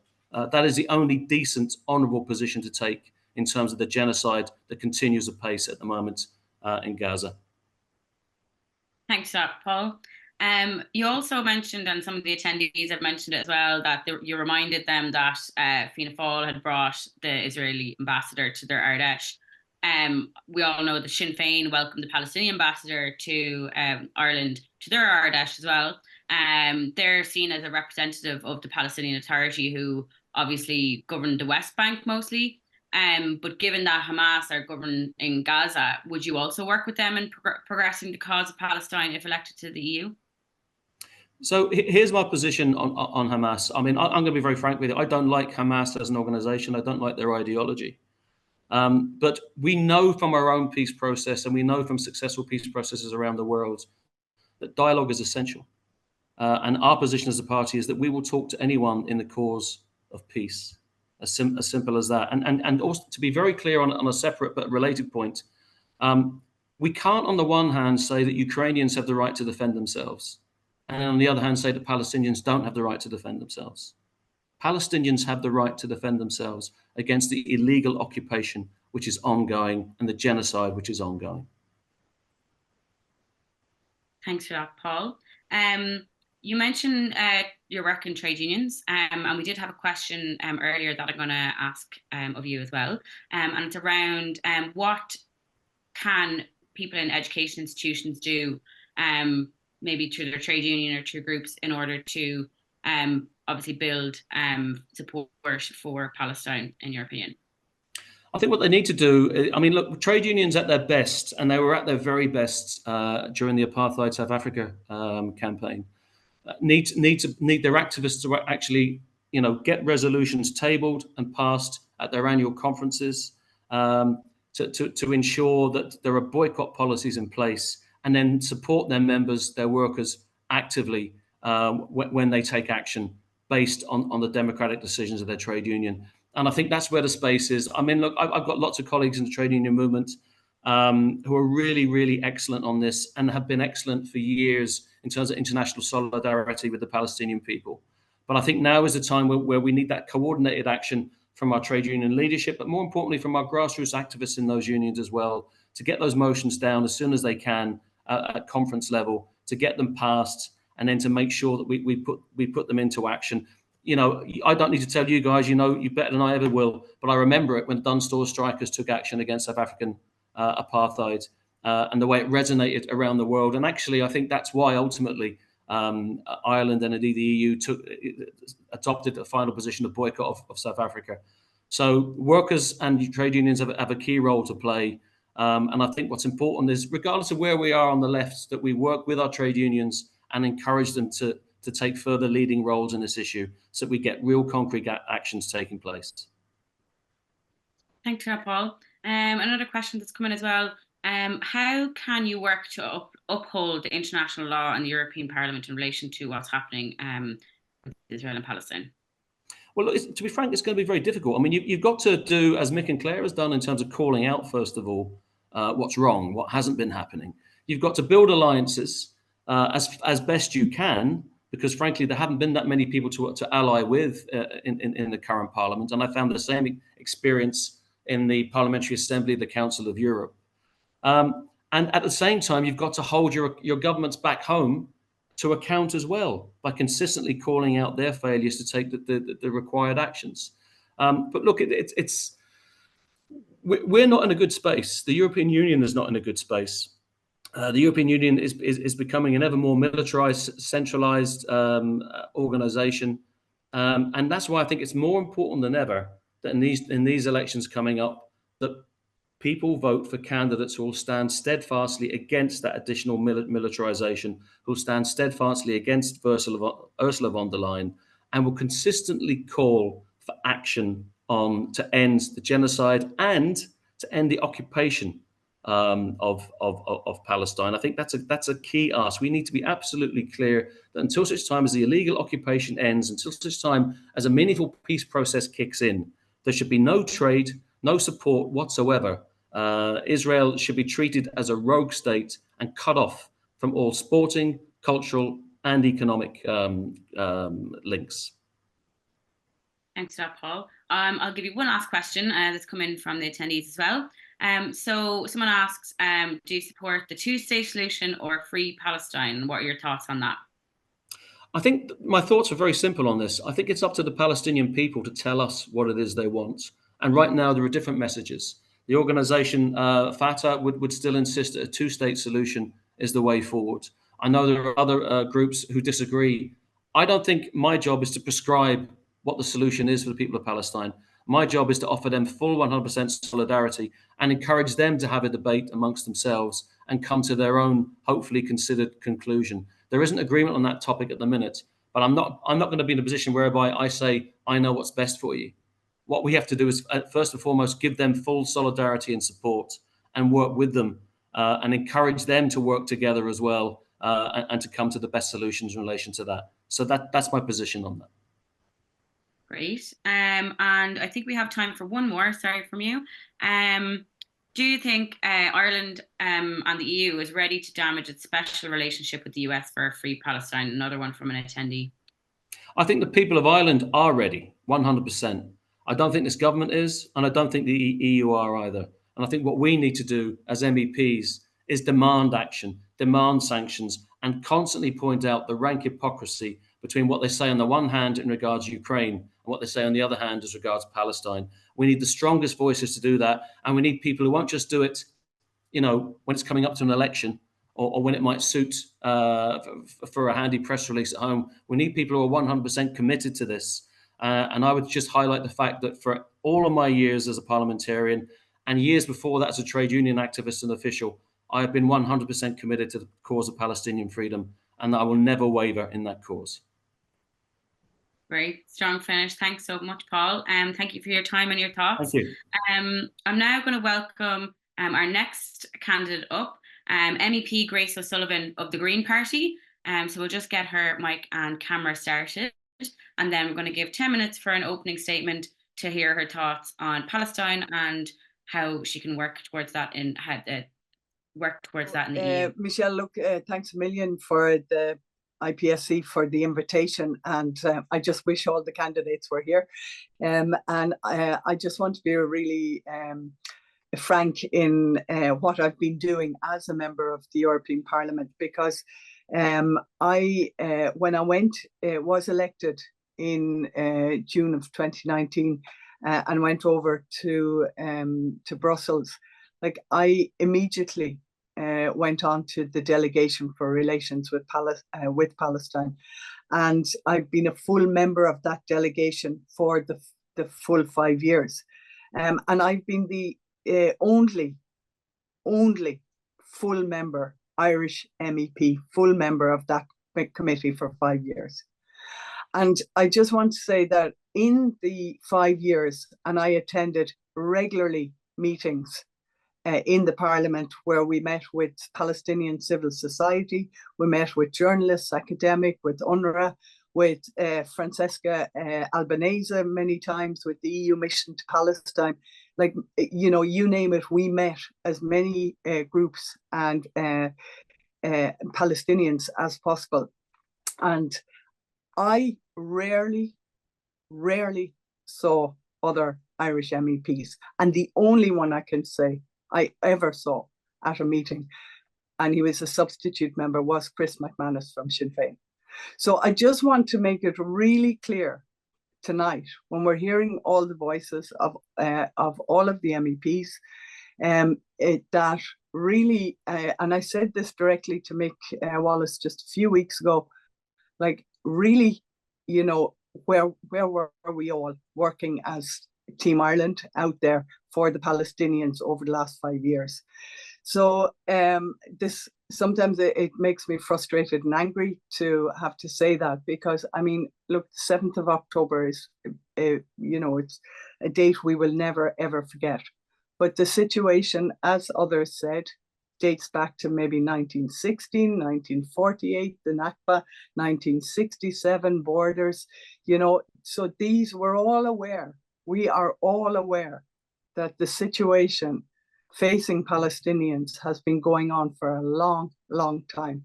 And that's why I am here before you today with a sense of anger that we didn't have more Irish on that delegation over the last few years. So I've spoken out regularly in the European Parliament in support of Palestinians.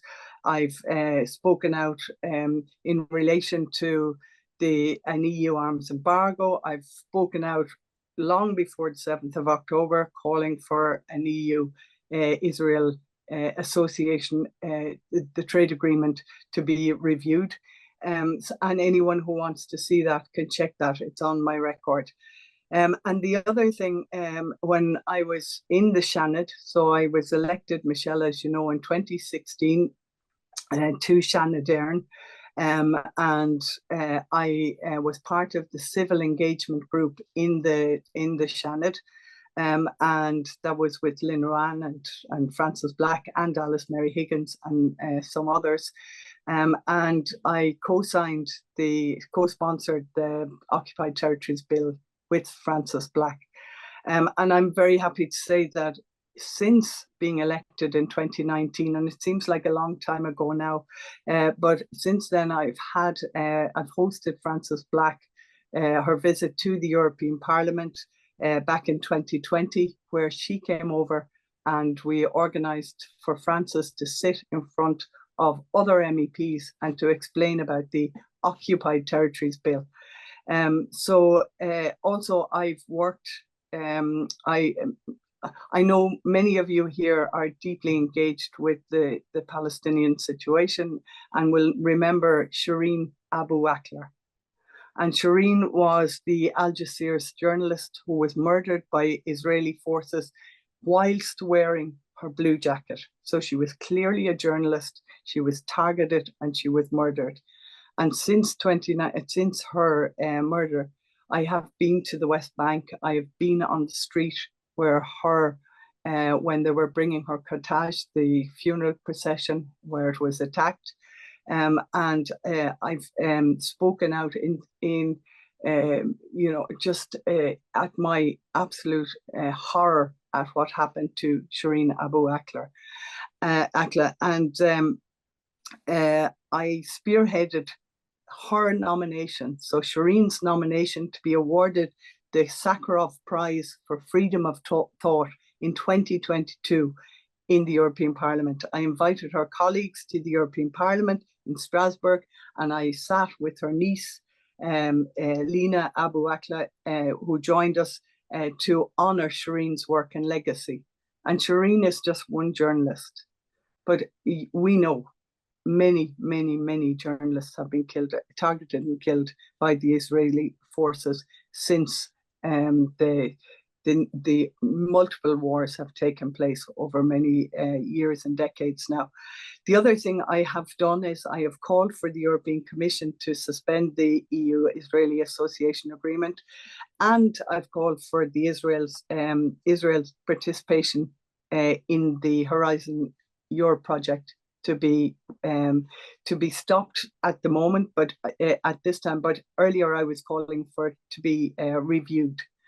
And I've sent letters to Ursula von der Leyen, submitting written questions and giving speeches, like right through the 5 years mandate on this issue.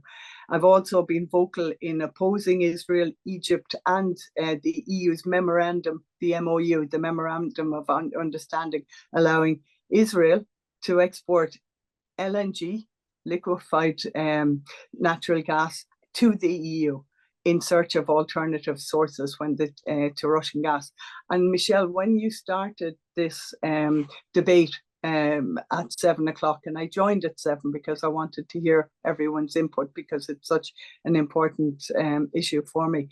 But you talked about the environmental issues of the West Bank, of Gaza, of the trade deals. I mean, I have witnessed. I went to the West Bank. I saw with my own eyes the absolute apartheid situation there. I saw the environmental abuses, and the Israelis are extracting fossil fuels and gas from Palestinian territory and selling it, using it themselves and selling it onwards.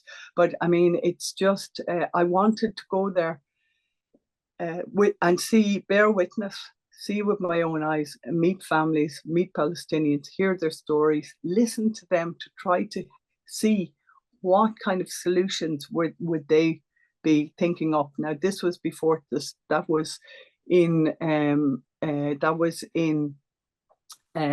February 2023, before the 7th of October attack. And then I visited, 2023. And just being there, you know, Amnesty had come out with their apartheid report. It was just galling, appalling, shocking already what was happening. I wanted to go to Gaza. I was denied entry by the Israelis. One of my colleagues, MEP Anna Miranda, was in the Green Group in the Parliament. She was deported back just in 2023. Some of us MEPs managed to get through. She wasn't even allowed. She was deported back to Spain. And then, look, you know, I've been kind of spearheading, I commissioned the Gaza and the Sea photo exhibition, had the calendar made that many of your members have. Thank for supporting Mohammed Zanoun, who made that calendar, and you supported him by buying the calendars that we had commissioned. And those same calendars today are a snapshot in time. You know, they are pre the 7th of October. And, you know, that exhibition that I organised went around to Callan, Kilkenny, to Waterford Library, down to Cork. And also Alana Daly Mulligan from Waterford, who is working in Cork now, she helped put together an award-winning documentary of my visit to Palestine. And then also we showed the mayor about Ramallah, the mayor of Ramallah in Limerick, Waterford and Cork. So what I want to say is I am deeply committed, but I have been throughout the mandate. And I mean, look, things are, what has happened since 7th of October is disproportionate attack. It's genocide. It's a breach of international law. And so I just want to say I have been continuously outspoken since being in the Seanad in 2016, in the European Parliament. And the way I see it as an elected public representative, my job is to speak out on behalf of those who vote for me, who put me in that place. And I think I've done a good job on that. So I'll stop at that. And if there's any questions, I'm happy to take them. Thanks very much for that, Grace. That was a great introduction. And we already have questions pouring in, which is great. I have a question in here in relation to some of the work of the Seanad Civil Engagement Group, which you were previously involved in. And I know in the last general elections, your party would have pledged to hold Israel accountable for its crimes, support the ban on importation of goods from Israel from the occupied territories. But we saw just last week, that the Green Party actually voted against the Civil Engagement Group's bill in the Seanad, a group obviously you were involved in before, to prevent weapons being used for genocide from passing through Shannon Airport. So we've already heard that you referenced this bill before the previous hustings and just before the vote. But how can that impact the Palestine agenda going forward as an MEP whose party is voting against key legislation that they have committed to supporting previously? Yeah, so I had been in contact with Alice Mary several times before the bill came into the Seanad. I had spoken to Eamon Ryan, and I had hoped that the bill would go through. What the government decided was to put in this timed amendment, which would allow for random checks of civilian and planes coming through, and what I want is civilian and military planes. So the one thing is the civilian planes fall, they are under the remit of Eamon Ryan, but the military planes are under the remit of the Minister for Defence, Micheál Martin. So I have been on to Eamon Ryan's office. I've been on to government officials saying we can start these random checks anytime. So I've been pushing because the timed amendment allows for random checks. I think there should be random checks because people say to me, you know, sometimes I hear, yeah, but there's no weapons going through. Well, I'd like the evidence myself, you know, as a peace activist, as an anti-war activist for many, many years, as someone who climbed Russian warships, you know, trying to highlight nuclear weapons on board and that.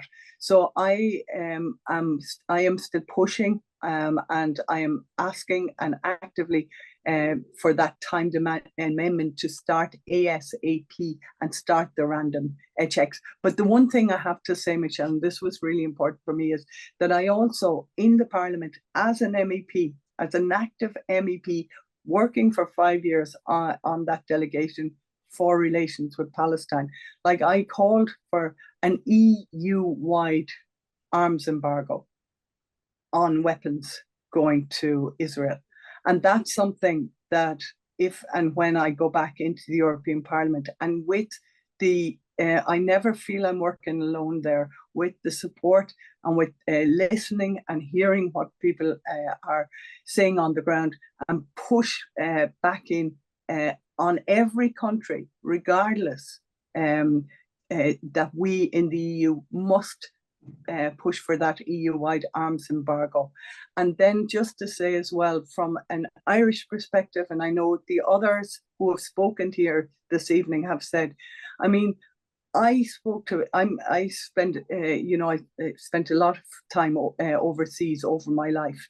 And I speak with colleagues of mine who were former Greenpeace activists in Spain, and they tell me that the Irish government were the one that leveraged the pressure on Spain. So this wasn't Spain, this was Ireland who was doing its job to put pressure on Spain, and which in turn, you know, puts pressure on other EU countries, like we were saying in Belgium, to take action. And the one thing I've learned over the 5 years is that I have colleagues in the government in Belgium, Green colleagues, and I have them also in the government in Spain.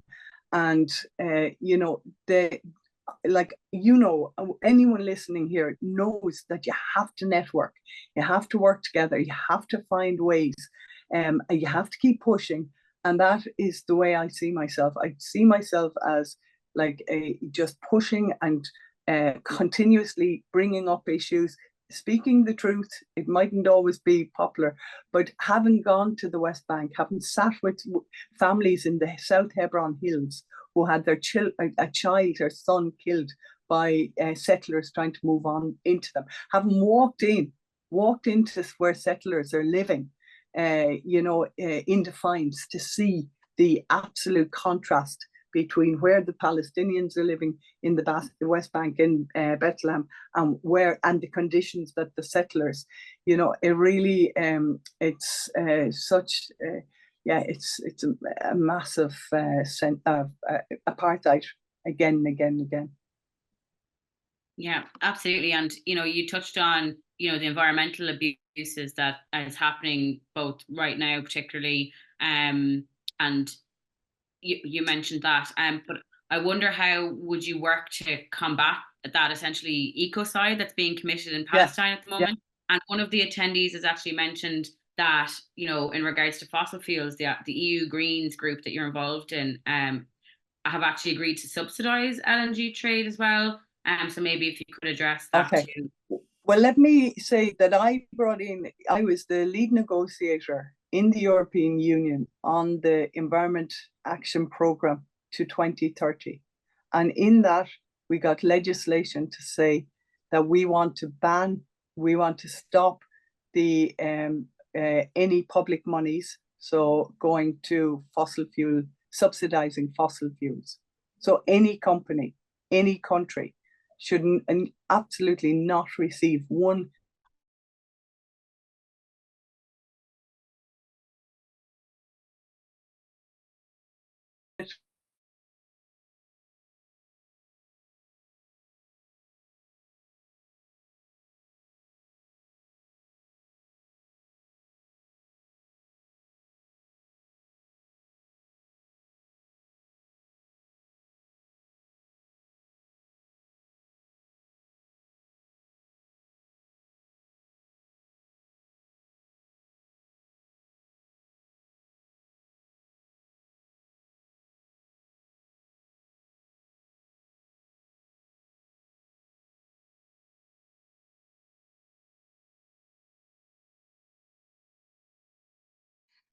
so as I said, there's only a few hundred people from Gaza living in Ireland and who've claimed asylum from there. And most of those people will eventually become Irish citizens. And I think, what concerns me is how much we're letting them down as well, just by how little the state has done. Obviously, 1.3 million people there have been displaced, 36,000 people have been killed. There's no hospitals, there's no schools. And I think we all feel very powerless at the moment, watching it on TV, unfolding and online. It is very important, I think, in the next election on Friday to vote for people who are going to stand up against Israel. And I suppose to think about what kind of people you want in the European Union, which all of you obviously know because you wouldn't be here tonight if it wasn't an important issue to you. So I suppose in terms of what I would do if elected as an MEP, I would be fully supporting boycott of Israeli goods, sanctioning. I would support. We would not be supporting the re-election of Ursula von der Leyen. I would support the Occupied Territories Bill and push for sanctions at an EU level against Israel. I think we also need to break ties between our own universities in Israel, and we need an arms embargo, and to ensure that arms and dual-use items also, such as technology and software and chemicals, aren't being exported to Israel from the EU, which could be used for military purposes. And I suppose, hopefully, there will be a ceasefire soon. And after there is a ceasefire, I would like to think that Ireland will become peacekeepers and peace brokers there. I think it will be very important. Obviously, humanitarian aid needs to be sent there immediately, but afterwards as well is going to be a massive amount of rebuilding to do. It's going to take years, and it's not just rebuilding, it's also rebuilding, you know, government and structures. And I mean, just everyone is displaced. The rubble alone to clear that is going to take years. So I think, you know, the EU needs to be heavily involved in that. I think there needs to be a push to return to 1967 borders. And I think that we need to continue any sanctions against Israel until such time as the settlers are removed from, or you know, withdraw from the settled areas. I just don't think there can ever be peace in Gaza, in Israel and Palestine until the settlers leave the areas of settlement. So I think we need to be extremely careful who we vote for this time. We need MEPs who are going to have a strong voice against Israel within the European Union. Thank you. Thanks so much for that, Susan, and apologies again for those interruptions. We'll make sure you get the extra minute added on the end. So you mentioned that you were a solicitor and you work in the area of law. So I have a question for you in relation to Palestine, and Israel. How do we uphold international law at an EU level, and how will you work to do that?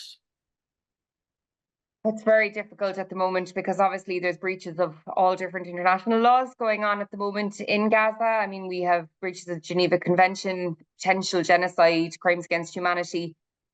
Without political will, especially within the United Nations, it is extremely difficult to actually stop this from happening. I mean, we saw what happened in Rwanda. You know, in the past, you know, disagreements about whether something is a genocide or what it is. I mean, we know there's crimes against humanity happening there at the very least, but I would believe there is genocide happening, and it seems it's a concerted effort to remove people from Gaza from that area and potentially, you know, move settlers in.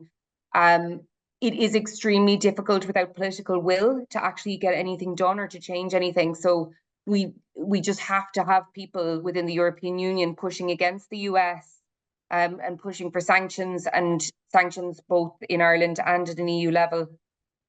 It is all about political will, and we all know that. We need to vote for the right people who will actually try to push this along, because right now I don't think there's enough action being taken. And especially with Ursula von der Leyen, you know, she kind of unilaterally made decisions, I think, back in October to support Israel. And, you know, there's nothing democratic about that. There's so many people around the EU that don't agree with that. And she kind of made a decision without consulting the rest of the EU countries that are, you know, we just need to stand up against that now and definitely not re-elect her. Thank you for that, Susan. Another question's coming in. What are your thoughts on the Occupied Territories Bill that you mentioned? And if enacted, what impact do you think it could make at an EU level? Well, look, I suppose the Occupied Territories Bill, if we were to introduce it, I think it is an excellent piece of legislation that we do need. At the moment, you know, there's very little that's being done, but I suppose it would have a lot more impact if sanctions were adopted at an EU level. I mean, Ireland is a small country in the grand scheme of things. There is a lot of trade, billions, over 4 billion euros worth of goods being exported to Israel from Ireland. Obviously, that would have an effect on our economy, and Israel could, you know, sanction us in return, and they've threatened to do that. But, you know, it has to be done at an EU-wide level. We have to push it at an EU-wide level, or it won't have the impact that it needs to have. So I think in terms of a bill, it's an excellent piece of legislation for Ireland, but, you know, we do need to push it, you know, sanctions within the EU as well.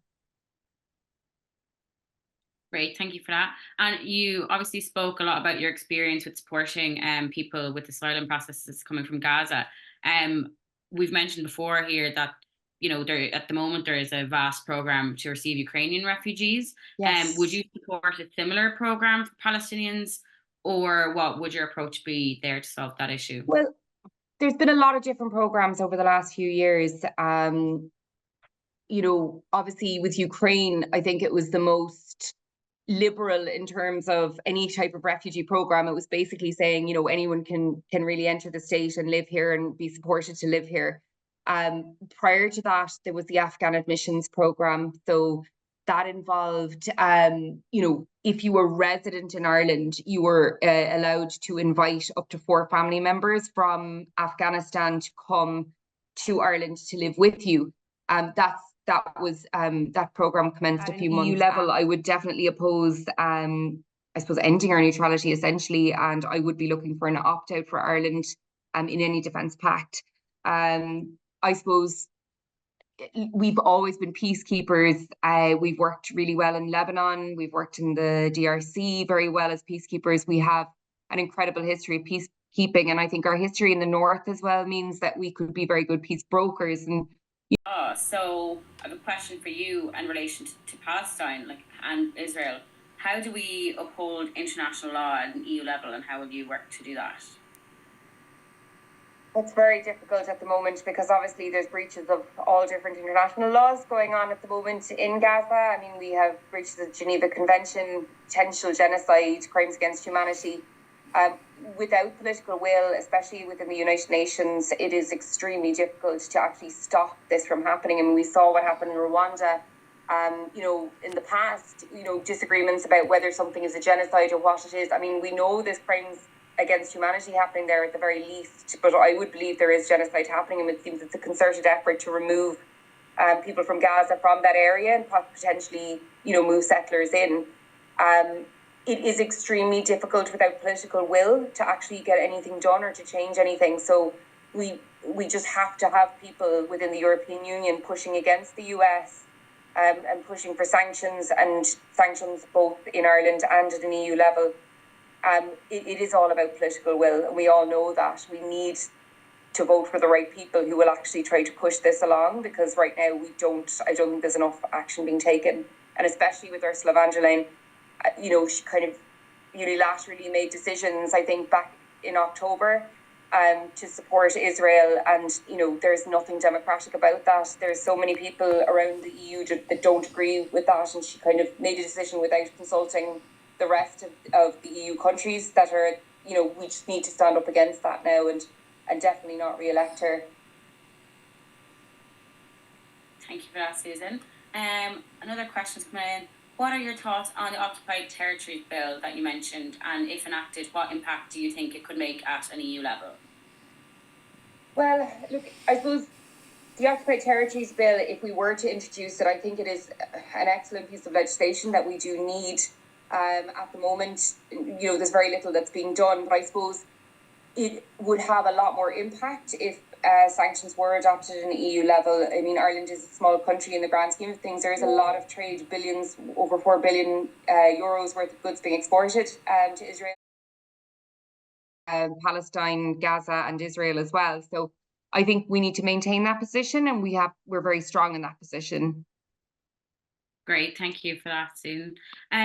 And in relation to the most recent recognition of Palestine by Ireland and Spain and Slovenia, do you think that will have a long-term impact on the EU-Israel relationship, and what's your thoughts on that?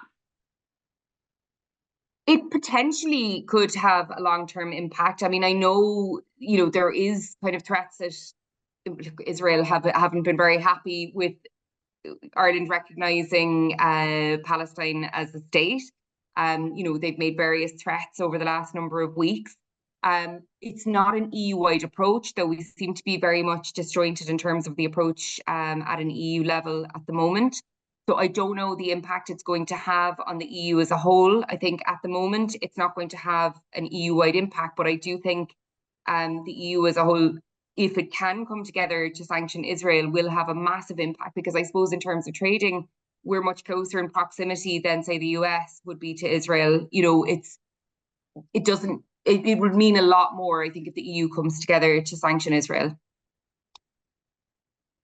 Absolutely. I'm going to check the chat there. There's a couple of questions coming in. I think some people repeat your statement on the EU Army PESCO. I'm not sure if it got lost with the sound. But I might move on from that one, if that's all right, unless there's something you want to clarify on that. I'm getting a message in here from tech says that the audio should be fine from now, so apologies for that. I have a question here around The European Commission approved an 18 million funding plan entitled the Regional EU-Israel Cooperation in Support of the Hebron Accords and Fight Against Anti-Semitism and Fostering Jewish Life. So the optics of a 9-fold increase of annual funding for Israel, which was expedited in the middle of this military campaign against Gaza, and standing out in contrast with the attempted suspension, delay, and constraining of EU development aid for Palestinians at the same time. How would you approach to push back the financial support of the EU to Israel?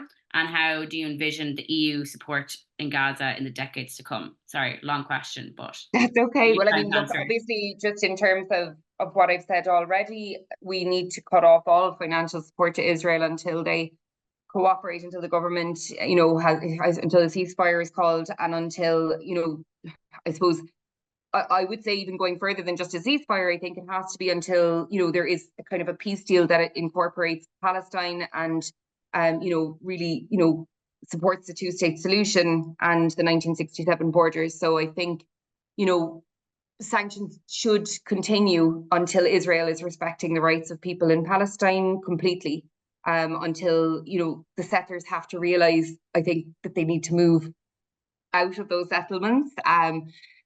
I just can't see how there could ever be peace there until that happens. And we just can't let what's happened recently be repeated. So really, we need to put a lot of pressure on Israel, even after there's a ceasefire, to ensure, that there's peace talks and that Israel is respecting the rights of Palestinians. Great, thank you so much. Sorry, someone is asking, can you repeat the statement about the EU Army and PESCO? Apparently it was missed slightly in the audio, if that's okay. Okay, so we would be supporting an opt-out for any defence pact within the EU.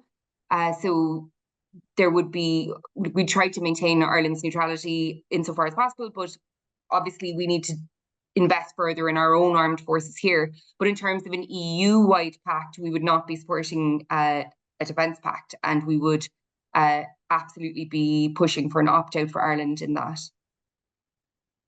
Brilliant. Thank you so much for clarifying that. And last question, do you support the two-state solution of Palestine or a free Palestine overall? I would support a two-state solution. I just don't think there'll ever be one state. I just don't think it's possible at this point. In a way, it would be great if there was, but a two-state solution, I think it's the only way forward. But with the 1967 borders, and I think we need to be pushing Israel to respect rights in Gaza. We need to be pushing them to, obviously end the bombardment, the apartheid. There has to be a lot of work done, but it does need to be 1967 borders. Great, thank you so much for that, Susan. And that wraps us up on the questions for you. We really appreciate you giving your time and your expertise to the questions. And for everyone who has attended, sorry we couldn't get to all the questions. There was amazing questions coming in. There was a lot coming in for some candidates. We definitely couldn't get through all of them. Had to be strict on time to give everyone a fair go. But it was great to see so many people online tonight dedicated to putting Palestine at the core of their voting preferences as part of the elections for the European Parliament, and particularly given the inaction of support for Palestine from the current EU Parliament and the blatant warmongering that we're seeing from the likes of Ursula von der Leyen. And I know that how we vote is one important part of the future of Palestine, but of course, there's a lot more that we can do in this. We can obviously make an informed vote today based on some of the discussions we've had, but I would not only encourage you just to vote, but also to keep the pressure on when people are elected after the elections, not to just put the pressure on now during the election period, but to ensure that what has been said today, if any of the people are elected, and that they hold those promises. But also beyond voting, we need to make sure that we're still continually getting out to take action, and particularly those that target the economic power of Israel. At the end of the day, this is a struggle for justice, freedom, and liberation for all. And really, from all the discussions we've had tonight, it's quite evident that everything must change under this current system and that we have to be the ones to change it. So I wish you all the best of luck and leave that in your hands. and we'll wait and see what happens on June the 7th, when everyone gets out to vote, come the votes on June 8th. So thank you very much to everyone. Thank you very much to the Cork Palestinian Solidarity Campaign for organising this. It's been a great discussion, and the recording will be circulated afterwards. And we look forward to working with you, and do get involved in any of the IPSC groups involved in the ground in the south. There are many, and if you have any questions, do reach out and we'll link you in with the right ones. So thank you very much, everyone, and have a lovely evening.